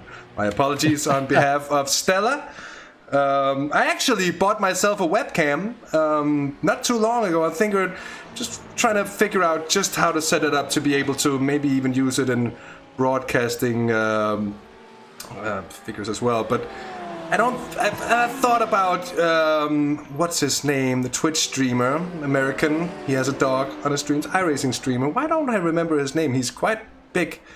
Matt, what is his name? Matt Malone. God damn it. Who always has his dog on stream as well. I think it would be a little bit confusing to have Stella in front of a green screen and then all of a sudden there's a dog laying at the butt of a race there. But nonetheless, joining in on the action, getting excited she is for the last 15 minutes of racing here, and so am I. I think I'd be to the mix as well, Hasse. Yeah, very much so. Jimmy and Toons tells me that the dog needs a beer. I'll probably give her a sip or 2. That'll shut her up as well, I think. Indeed. Give us some of your, what is it, 9% beer? That's basically what? Hops flavoured, barley flavoured wine at that percent. Yeah, you're not far from it, indeed. You're not far from it. I do know a few Belgian beers, of course. I know the most famous ones, but there is just so many small breweries, and I think many of them have been around for hundreds of years, if not even more, and steeped in tradition, brewed by monks in this monastery in the forest of the Ardennes somewhere, and it's all very special, you know. And that's, I think, just. It's with Belgians and beer, I suppose, as it's with the Scottish and whiskey and with the Cubans and their rum and so on, that it's just something special, isn't it? And that's certainly a thing. I think I had the question come to me because I really want to go to Belgium, Flanders in particular, and of course to experience the Spring Cycling Classics. So I haven't even talked once about cycling. I just had a 15 minutes yet. Had to throw in a little cycling something here. So this Belcar after all, but just the mix. Bill, you know, beer, cycling, and the best fries in the world. It's enough to make my mouth water. Absolutely. Ooh, and Hans Pullman's beginning to talk about whiskey as well. And on that matter, I actually have a good friend who is a trained whiskey connoisseur. Lives in Edinburgh, and he took me on a whiskey tour, and regrettably, I don't remember much about it, honestly. I mean, it must have been a good whiskey tour then. It must have been a good tour if you can't remember much of it. That means he had some very good Scotch whiskey there. I remember the first 2 pubs we went to, and I heard a bit about some smoky whiskeys and some whiskeys that weren't that smoky and different single malts. It's getting distracted by our talk about alcohol, and maybe he's wanting it a little too much as well. He finds himself going deep in the Mulsanne corner. And all jokes aside, could this be what settles the battle between Greenleaf Racing? Are they going to be able to cut him out the slipstream here? Could be close. Could be very close indeed. But Yellow Stratton, this could be his chance to try and break the toe. We know he's quick through the corners, and well, this is the last part of the Le Mans circuit is near enough all corners. So what can Yellow Stratton pull out of the bag now needs to have the best final sector possible to try and break the draft, break the toe to 4th placed Lowell for the Sim Racing GT4 right behind him. It's going to be a tall order, of course, as we see the Dexter's coming into the pits. This won't be one of those driver change pit stops. He's coming after the 15 minutes, but that's to repair the damage. Yeah, I think so too as well. There'll be no penalty for that one, I think, Hasse. So I think they've already done their 2 mandatory pit stops and driver changes. And no, Hans, regrettably, I did never do the Whiskey Museum in Edinburgh. I've got it on my bucket list for my next visit. It's going to be my 3rd visit to Edinburgh next time out. It's a lovely place indeed. Been there twice so far, but there's many other places in the world to go to as well, isn't there?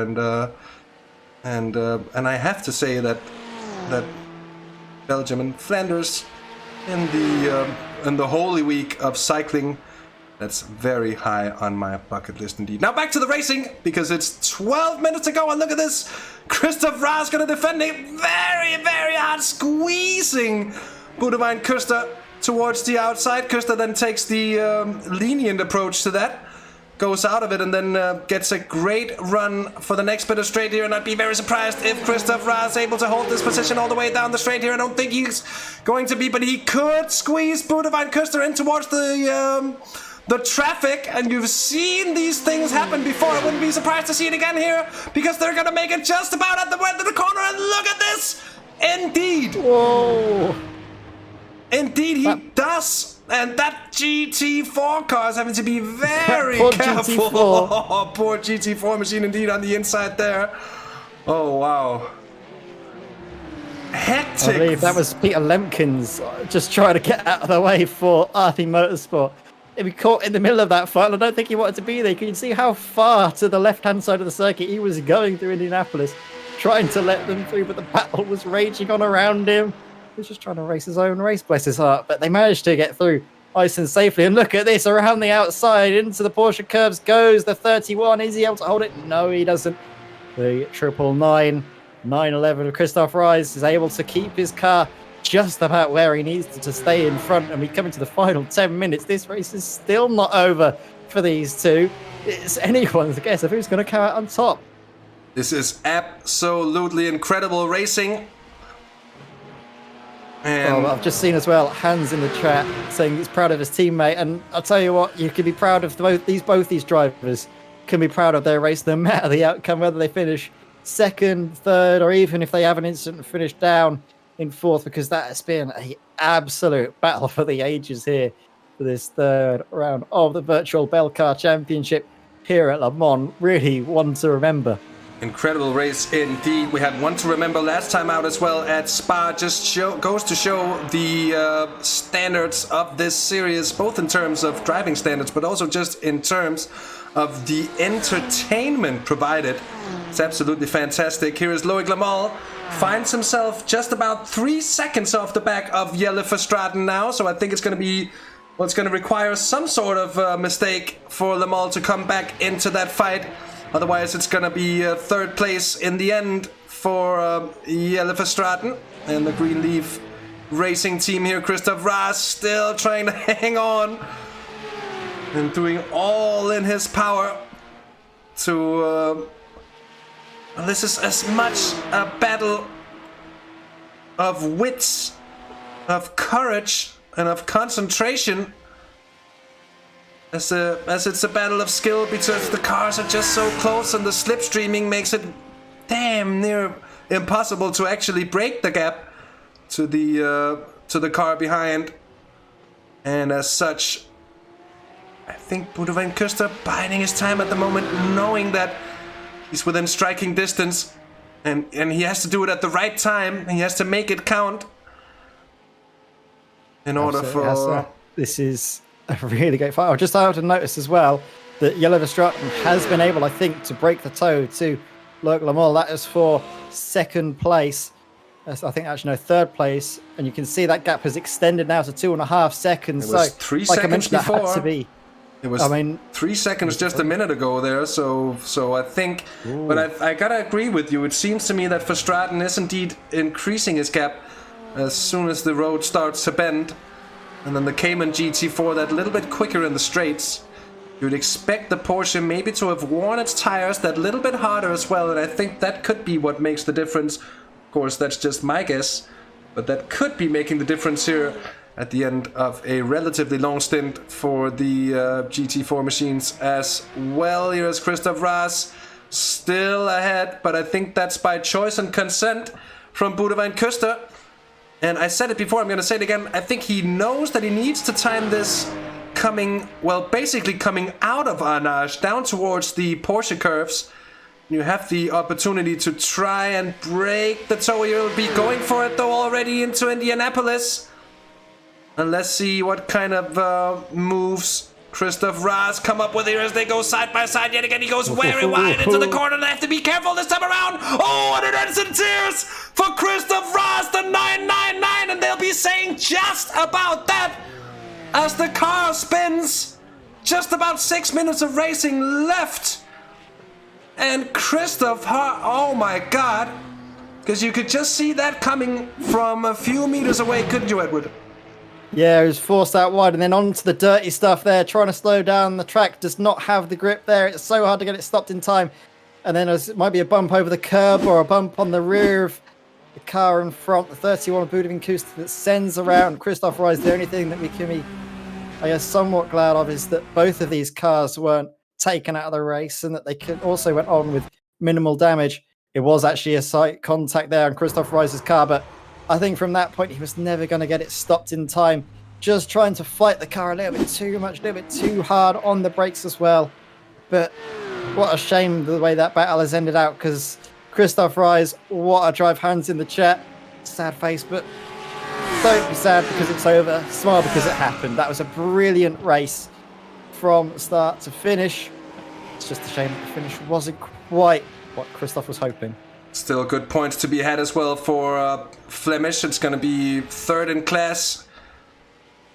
At least so it seems, with 7 seconds to close up to Brezan Autoparts. That seems to be a big ask over what I believe is going to be 2 laps remaining of this race, as there's about 5 minutes left. Got Carlos Dieguez coming into the second Mulsanne chicane, so my calculations, that is indeed going to be the white flag for him on the next lap. And looking down through the TCR field here, Hendrik de Graaf is beginning to find some company on his tail end here from John Bruins. And I think actually they've already had a few swaps of positions here on the straights. Oh, almost went completely wrong there. One of the GT4s trying to squeeze in between. Just deciding in the last moment, I think, that there weren't actually space for it, and going the long way around the outside in the end. That could have been a very dramatic situation indeed. Got a penalty for the 188 car as well. Kim Behade tells us. All-knowing machine, that's Joel Demonceau, and he's had such a strong stint here at the end of the race. In he comes for the pit. That's a penalty. Is that a car getting its tires changed as well at this late stage? That's what it looks like. I don't know if you're allowed to have tires changed when you're serving a penalty either, Hasse. I don't know if you're allowed to work on the car. Regardless, it's 1 lap left, so there isn't really much reason to change the tires and to gain anything from it anyways. I think Joel's out of the race, actually. He's pulled out of the car, and I can't see anyone getting back in, so that could be... Oh, they got a 4.5 minute penalty. 4.5 minutes. All the time left in the race as well, isn't it? As we come to the final 3 minutes now, and we have this fight at least to watch. Hendrik de Graaf and Sean Bruins, the good fight there for TCR second place. Battle for P2. They think that one battle for P2 is over, and then all of a sudden the TCR's coming saying, nope, there's a battle here to watch, and we're going to certainly follow this right until the very end. It's all coming to a head right at the end. Indeed. Just going to be the final lap for these two this time around. We'll have to see. I'm not quite sure, actually. It's about 4.5 minutes or so for these cars to get around here at Le Mans. We'll have to see. Of course, they're going to be dropping down the order with that penalty. In fact, where are the leaders actually? Because we'll be able to find out if that is the white flag coming up or not for Carlos Dieguez. In fact, they've just come across the line now, so this is it, the final lap of the race. Indeed, Carlos Dieguez is on the final lap, 17.8 seconds clear of Fabrice Cornelis. It's almost like I knew where he was. Yeah. I mean, I didn't. But you almost did, kind of did anyways. I could pretend that I did. Until I've told everyone, so now the illusion's broken, but we can move on, we move on. And here comes Anders Ankersen for Vulcan Sim Racing P Cup, the 169 car. Looking brilliant as ever. And not only about to take a class win here on what I believe is their debut in the series, but they're going to get the Porsche Cup on the overall podium as well. Been a brilliant drive from them so far. Here it's Ward Mallart's 4th in class and 10th overall. The P Cups. That is indeed rotten luck for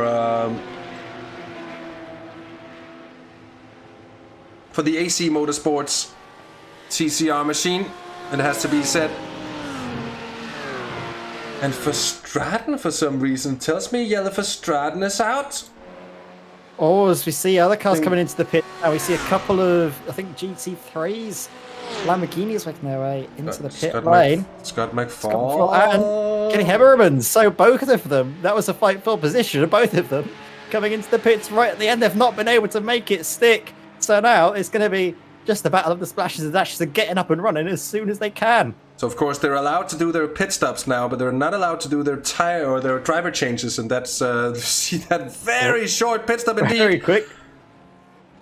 And let's see where he comes out.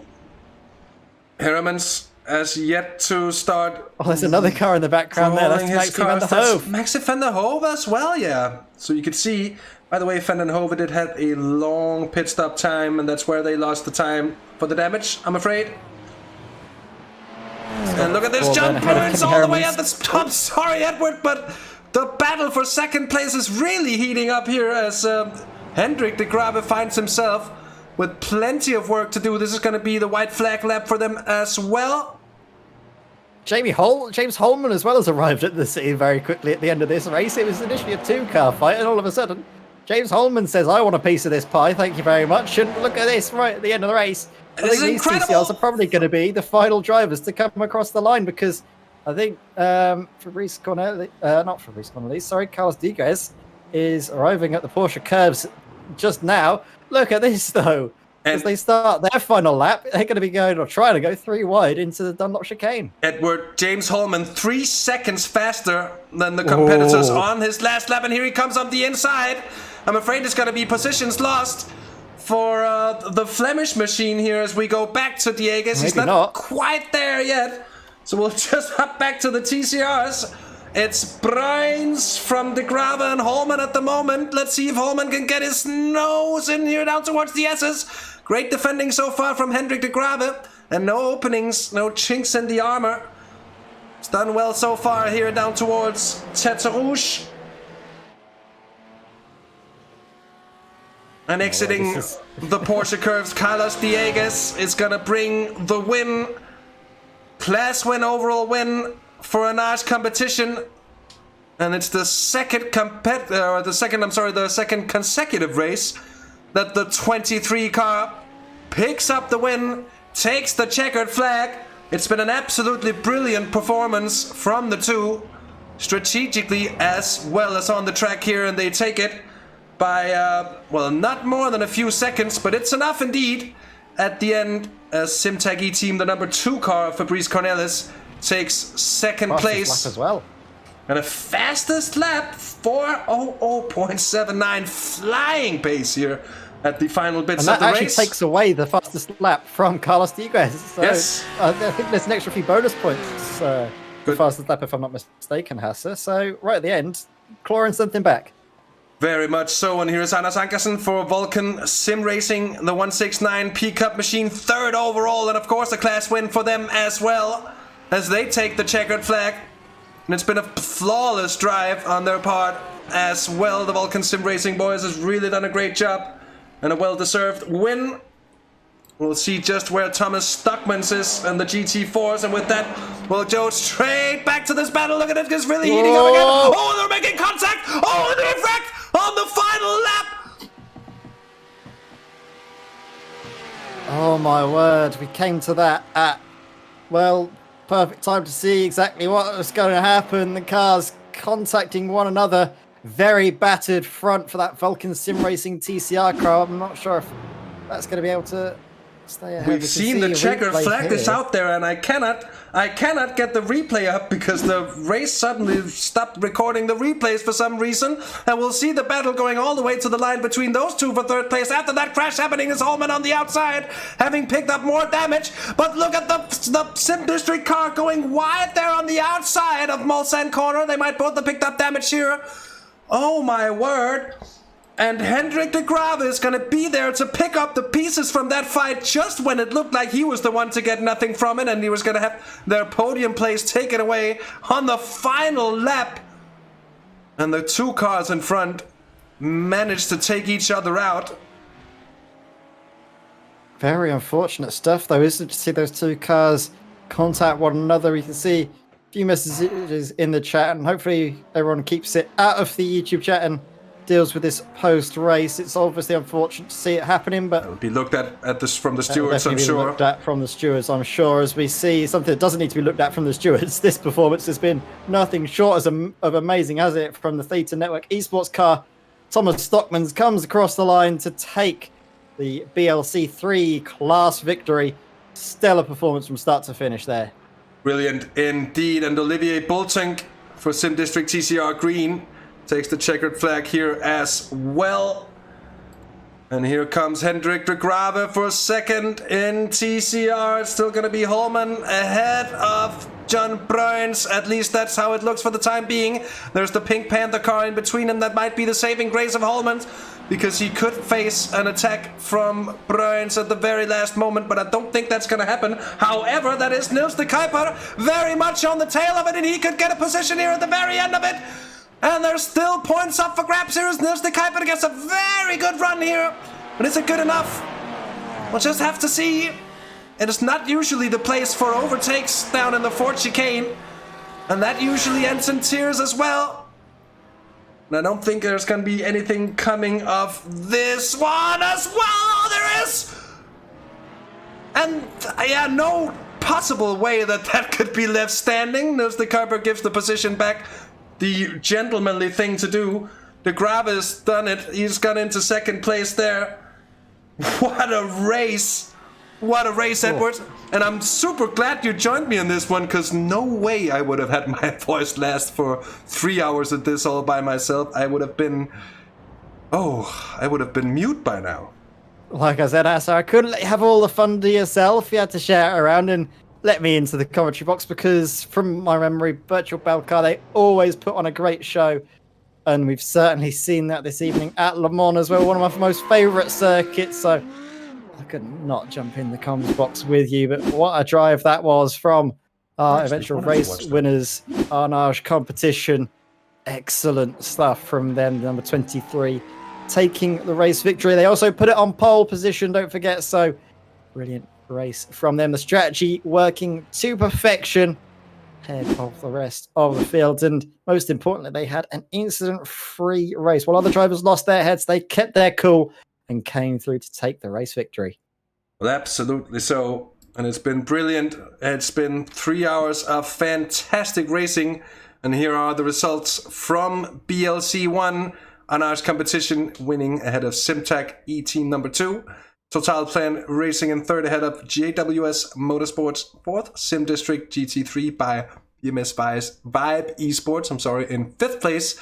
PSR by RPM in sixth. GTE Racing finishes seventh. Simtag E-Team, the 86 car, in eighth place ahead of Valkyrie Esports Rookie.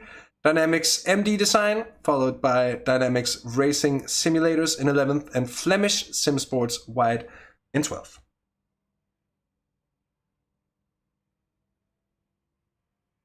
And now over to Edward for the BLC2 class. Yeah, thank you very much, Hasse. So, Vulcan Sim Racing P-Cup take the top honours there. Like you mentioned, Hasse, I believe that was their first rounders. Stella really wants to cheer them on and congratulate them for their great performance there in 20 seconds as well. Clear of JWS Motorsport, eventually finished ahead of Flemish Sim Sports Yellow, with Sim Formula Europe 4th. Art Sim Racing coming home in 5th place, ahead of Optica by Dynamics there in 6th. And unfortunately, the other JWS Motorsport car, the number 11, didn't take to the start. They finished down in 7th place, Hasse. And Stella certainly, I think, has some opinions about the race that she really wants to voice. Yeah, I think I managed to shut off my mic before trying to tell the dog to shut the mouth. And I'll do my best to try to just bring us back to what was happening here. And the BLC class results here. Stella doing her best to throw me off here, that's for sure. But what a brilliant race it was from the 84 car and the Data Network Esports, finishing first ahead of Flemish Sim Sports Black. Greenleaf Racing taking 3rd in the end after a very long and very fine battle there with B-Sim Racing GT4 there. Brab finishing 5th ahead of G4's Experience Team Yellow, RP Motorsports, Decipit Racing Team, RP Motorsports by DB Racing, and, I'm sorry to say it, but in 10th and last in class is the mighty Pink Panther Racing.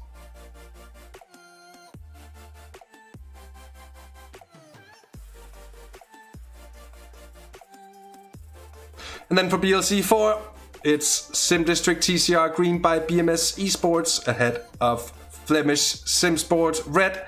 Vulcan Sim Racing TCR completing the podium there with QSR Racing Esports, Sim District TCR Orange by BMS Esports, and then CCTS Esports Belcar, Dynamics Racing Blue, Sim District TCR Red by BMS Esports, and AC Esports or AC Motorsport Esports AM. I'm sorry, the 188 car with the penalty very late in the race. Such bad luck indeed. That takes us to, the end of the race indeed, and the post-race interviews as well. And we do have a few drivers here. We'll start with our winners from BLC 3. It's of course Olivier Van Erck and Thomas Stockmans. Gentlemen, welcome to the booth. Thanks for joining us for a bit of a chat. And first of all, congratulations on what at least looked from the outside like an absolutely flawless race from lights to flag. Very good stuff. Congratulations with them. Thank you. Now, I'm sorry. I wanted to say there was something with the difference between the M4 and the Cayman, especially in the third part of the track, the last part, the Porsche curves.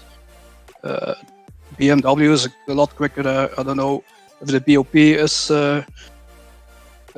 not right, so we had a big advantage. That's what I wanted to say. Well, that's how it is, and BOP changes from time to time, but it's also about time we see the BMW come to the front. But for a long time, it seems like it's been the Porsche who's had that position in the class. Yeah, it's a bit different than like it's supposed to go. Most of the time, Flemish Sim Sport is a lot quicker on the normal tracks. But this track, yeah, we have a lot of straights, and especially the third part, we gained a lot of pace there. I don't know, maybe 2 seconds. So yeah, that was a big advantage. Yeah. And now, Thomas, looking at a good position in the standings as well. This is going to change your approach coming into the final half of the season? No, just going the same as we usually do. So just keeping on the pace, trying to be as close as possible to the guys, Flemish Sim Sport. And we just see how it goes from here. Well, indeed.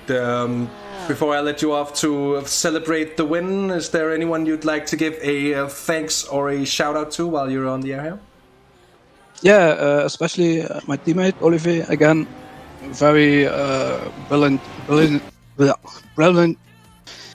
very good stint. Very clean off tracks. He even managed to pull the Becker gap, so everything all right. And then Olivier, Andy and Ronald for organizing this championship, and Data Network, and of course you guys for the podcast.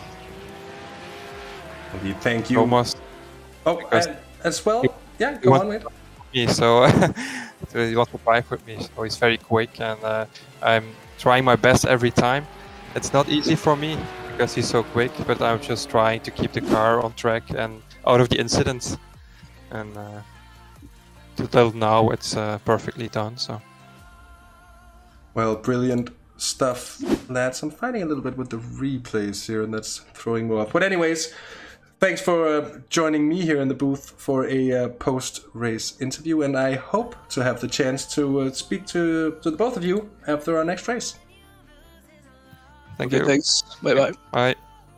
So that was Data Network Esports and the race winners in BLC 3. We'll go on with the race winner of BLC 4, as I think he actually disappeared just as I was about to drag him in. That's what you call rotten luck indeed. But, well, never mind. It'll be BLC 2 instead then. And what do we have? Our race winners even? No, we don't. We do, however, has both Boudewijn Kuster and Christoph Raas. And usually when we have a double interview, gentlemen, it's because we've had a few teammates or something like that that come in together. You two had such a brilliant battle towards the end of this race that I had to bring you both in for a bit of a chat. Even though it did end in tears, Christoph, let's start with you and your view of that last battle between you and Boudewijn. It was amazing. I mean, I already talked to Boudewijn about it. It was just like, yeah, okay, that was the most intense race we've had so far in the Belcar. It was just a bit unfortunate. I mean, I made a mistake and he left the room. I didn't take blame on anything. I just kept it down, put in the fastest lap, I think, on the last lap. So yeah, it was amazing. Well, indeed. And we're all surprised to see just how close the Porsche 911s, the Porsche Cup cars, of course, were to the Lamborghinis in overall pace here. Did that cause any particular problems at the beginning of the race? Well, it was just being cautious. I think everyone was experienced enough, especially in the GT3 guys, that we didn't cause any trouble. The only thing, that's a bit of a difficulty is, of course, the top speed, where we just gain on all of them. So, yeah, sometimes you choose to pass them, sometimes it's not. It's like a bit of chess. Yeah, indeed. And, well, looking out for the Nürburgring next time out, Christoph, how do you see that happening? I think a lot of practice. I see it as the most challenging track on the calendar. I already spoke about it with Hans, my teammate, to maybe do some practice races to, basically not crash. Well, anybody who's driven the Nürburgring before, I think, knows that in itself can be quite an achievement. I certainly have had my fair share of crashes in the Porsche Cup car at the Nürburgring, so it's quite the challenge. Anyway, Christoph, thanks for joining us. Brilliant race, and anyone you'd like to shout out before we let you go? Yeah, thank you. It was indeed an amazing race. And of course, we always thank our sponsors, Viraco, from our Flemish Sim Sports team. I think it's a great collaboration, and looking forward to set the tone like this further. Well, brilliant indeed. Now we move to, the man that finished right ahead. Second place finish, Boudewijn, and it didn't look that way, at least when you came in on lap 4. With a bit of damage to contend with there, but kept your head down. What a brilliant race to get back in second at the end. Yep, hi guys, good evening. Good evening, Hasse. Our race started a bit unfortunate with a hit from behind from a Belcar 1 car, unfortunately. As they say, never give up.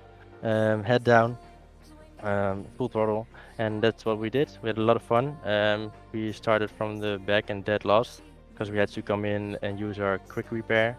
And from there on, it was just do everything we can, which resulted in a P2, and we didn't expect it. So that made us even happier.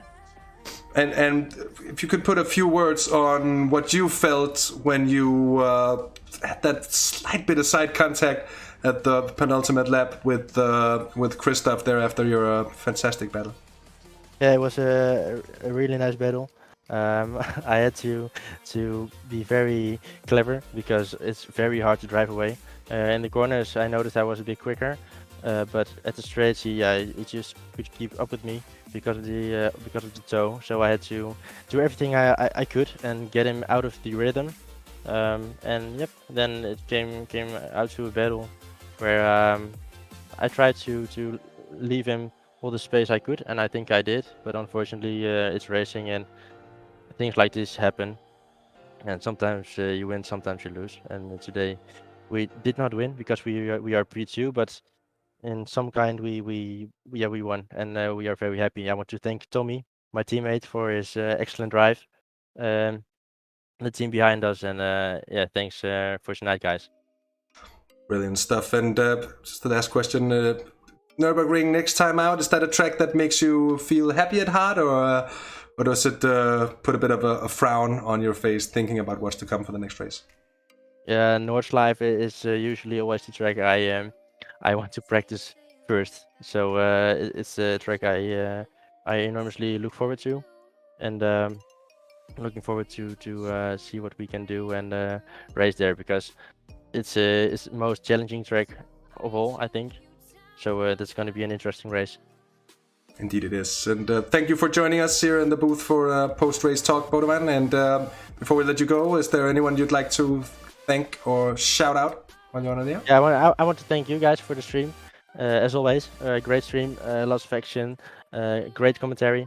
But not I don't want to forget my team, Tommy, Vince behind the scenes, JWS Motorsport, the whole team behind us for putting up this whole effort, and yeah, the organization, of course, for setting up these races. So thanks a lot, guys. A nice evening, and see you next time. Well, thank you, Bodovan. Thanks for the nice words, and thanks for the talk yet again. Hope to talk to you again soon, mate. Cheers. That was Bodovan Kuster and Christoph Raas in for a bit of a chat. We'll have a bit of a chat as well. We need one of the BLC4 machines. We need one of the drivers in, and we've got one of them. It's Hendrik de Graaf. Hendrik, welcome in, and what a race in the end. And another late incident. I feel like we just spoke to the Porsche Cup drivers there, who also had a bit of a situation late in the race. And well, I think it's safe to say you had some drama yourself there late on, didn't you? Yeah, the last 3 laps were very nerve-wracking for us. We had a great battle with Vulcan Sim Racing and the Sub-District Orange guys, but sadly they crashed out at the end. But for us, we were quite happy to finish second here. After Sim-District Green, we couldn't really follow their pace, so we are very happy to get a podium here. Well, good stuff indeed. And it seemed like the TCRs made for some interesting racing on the long straights, with cars basically hitting the rev limiter no matter what you did. Did that require something different than what you kind of usually do when you approach these kind of close quarter races? Well, for the first stint, we actually stayed behind the CCTS boys because I didn't think there was actually anything to gain there in the first at the beginning of the race to actually go over each other all the time. So we just tucked in behind them, and we kept it easy. But yeah, otherwise it's just you keep passing each other, and there's no real benefit there. So we just took it easy in the first stint, and then we just watched the race evolve. And what was your view on the incident between the Vulcan Sim Racing TCR machine and the Orange Sim District car there on what was indeed, in the end, wasn't that the final lap? Yeah, that was a final lap. The only thing I saw is that Sim District Orange guys went right. I'm not sure if they were pushed right by Vulcan or not. Didn't see if they had enough space or not. But I quickly said to Kim that they were going to crash out because they were too close. So I went left, and luckily we managed to pass it like that. But it was very close. Brilliant stuff. Hendrik, thanks for joining me for a post-race chat. And of course, as always, is there anyone you'd like to give a thanks or a shout out to while you're on the air here? Well, first of all, our team Flemish, and also our main sponsor Viraco. We are having a great time in the Belcar. So also the Belcar boys for organizing the entire league. It's very much fun for us. Thank you very much. Well, indeed, Hendrik, thanks for joining me here for the post-race interview, as I said, and I'll just do it in Flemish until next time we see each other. Veel succes en goeie avond. Dank u wel. Indeed, Hendrik de Grave with a bit of a chat with me. I've saved the best for last. It is indeed overall race winner, Carlos Dieguez. Carlos, sorry keeping you waiting for so long, but you're here with us. You're on the air. And an Arch competition picking up a second consecutive win here at Le Mans. Brilliant race. How did it feel? I got. Yeah, it was great to bring home another victory for us, and especially at Le Mans. I think everyone is happy about it. And there was a lot of confusion about the strategy you chose to run with shorter stints and also having shorter pit stops. With that it seemed like a deliberate move from the start. Was it that? Yeah, it was true. We decided to do a short stop at first, doing the 3 stops in total. I think Simtag thought the same. But they refueled a little bit more fuel than us. They might have wanted to split in 3 the stops. We went a little bit unorthodox on it, and I think it went well for us, honestly. Yeah. Well, indeed, very good win, and not much competition to put pressure on you in the end there. And with GT finishing a bit away down the order as well, it puts you in a very, very good position in the overall standings as well. At the halfway point after this race as well, we're going to Nürburgring next time out. We've got Virginia and then the 24 hours of Zolder. What do you think about those last 3 races coming up? Nürburgring will be really hard. Because it's not Nürburgring. One little mistake and you're out, so we have to be at our best. Vir, I have to remember always Vir. But yeah, I think it will be a fun race also, and Zolder, we'll see about the 24 hours what we can do. Well, indeed. Carlos, again, congratulations on a brilliant win to you and your team, and thanks for joining me for this post-race interview. Before I let you go and celebrate the win, is there anyone you'd like to thank or give a shout-out to? Sure, but for my team and our sponsors and everyone involved in making this happen, thank you guys. And yeah, that's all. Thanks.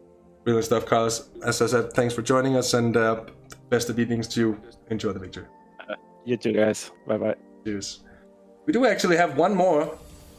A last moment joiner here, Olivier Bultink. Congratulations on another victory, I think it is. And an absolutely brilliant race. Lights to flag. There was a lot of action happening in the TCR class, but none of it ever really seemed to threaten your lead. Good evening. So, thank you very much. Yeah, I feel a bit, I don't know, I feel happy, but a little bit sad for the sister car. But yeah, it can happen. We just wait what they will do, because it looks to be under investigation. But we will see.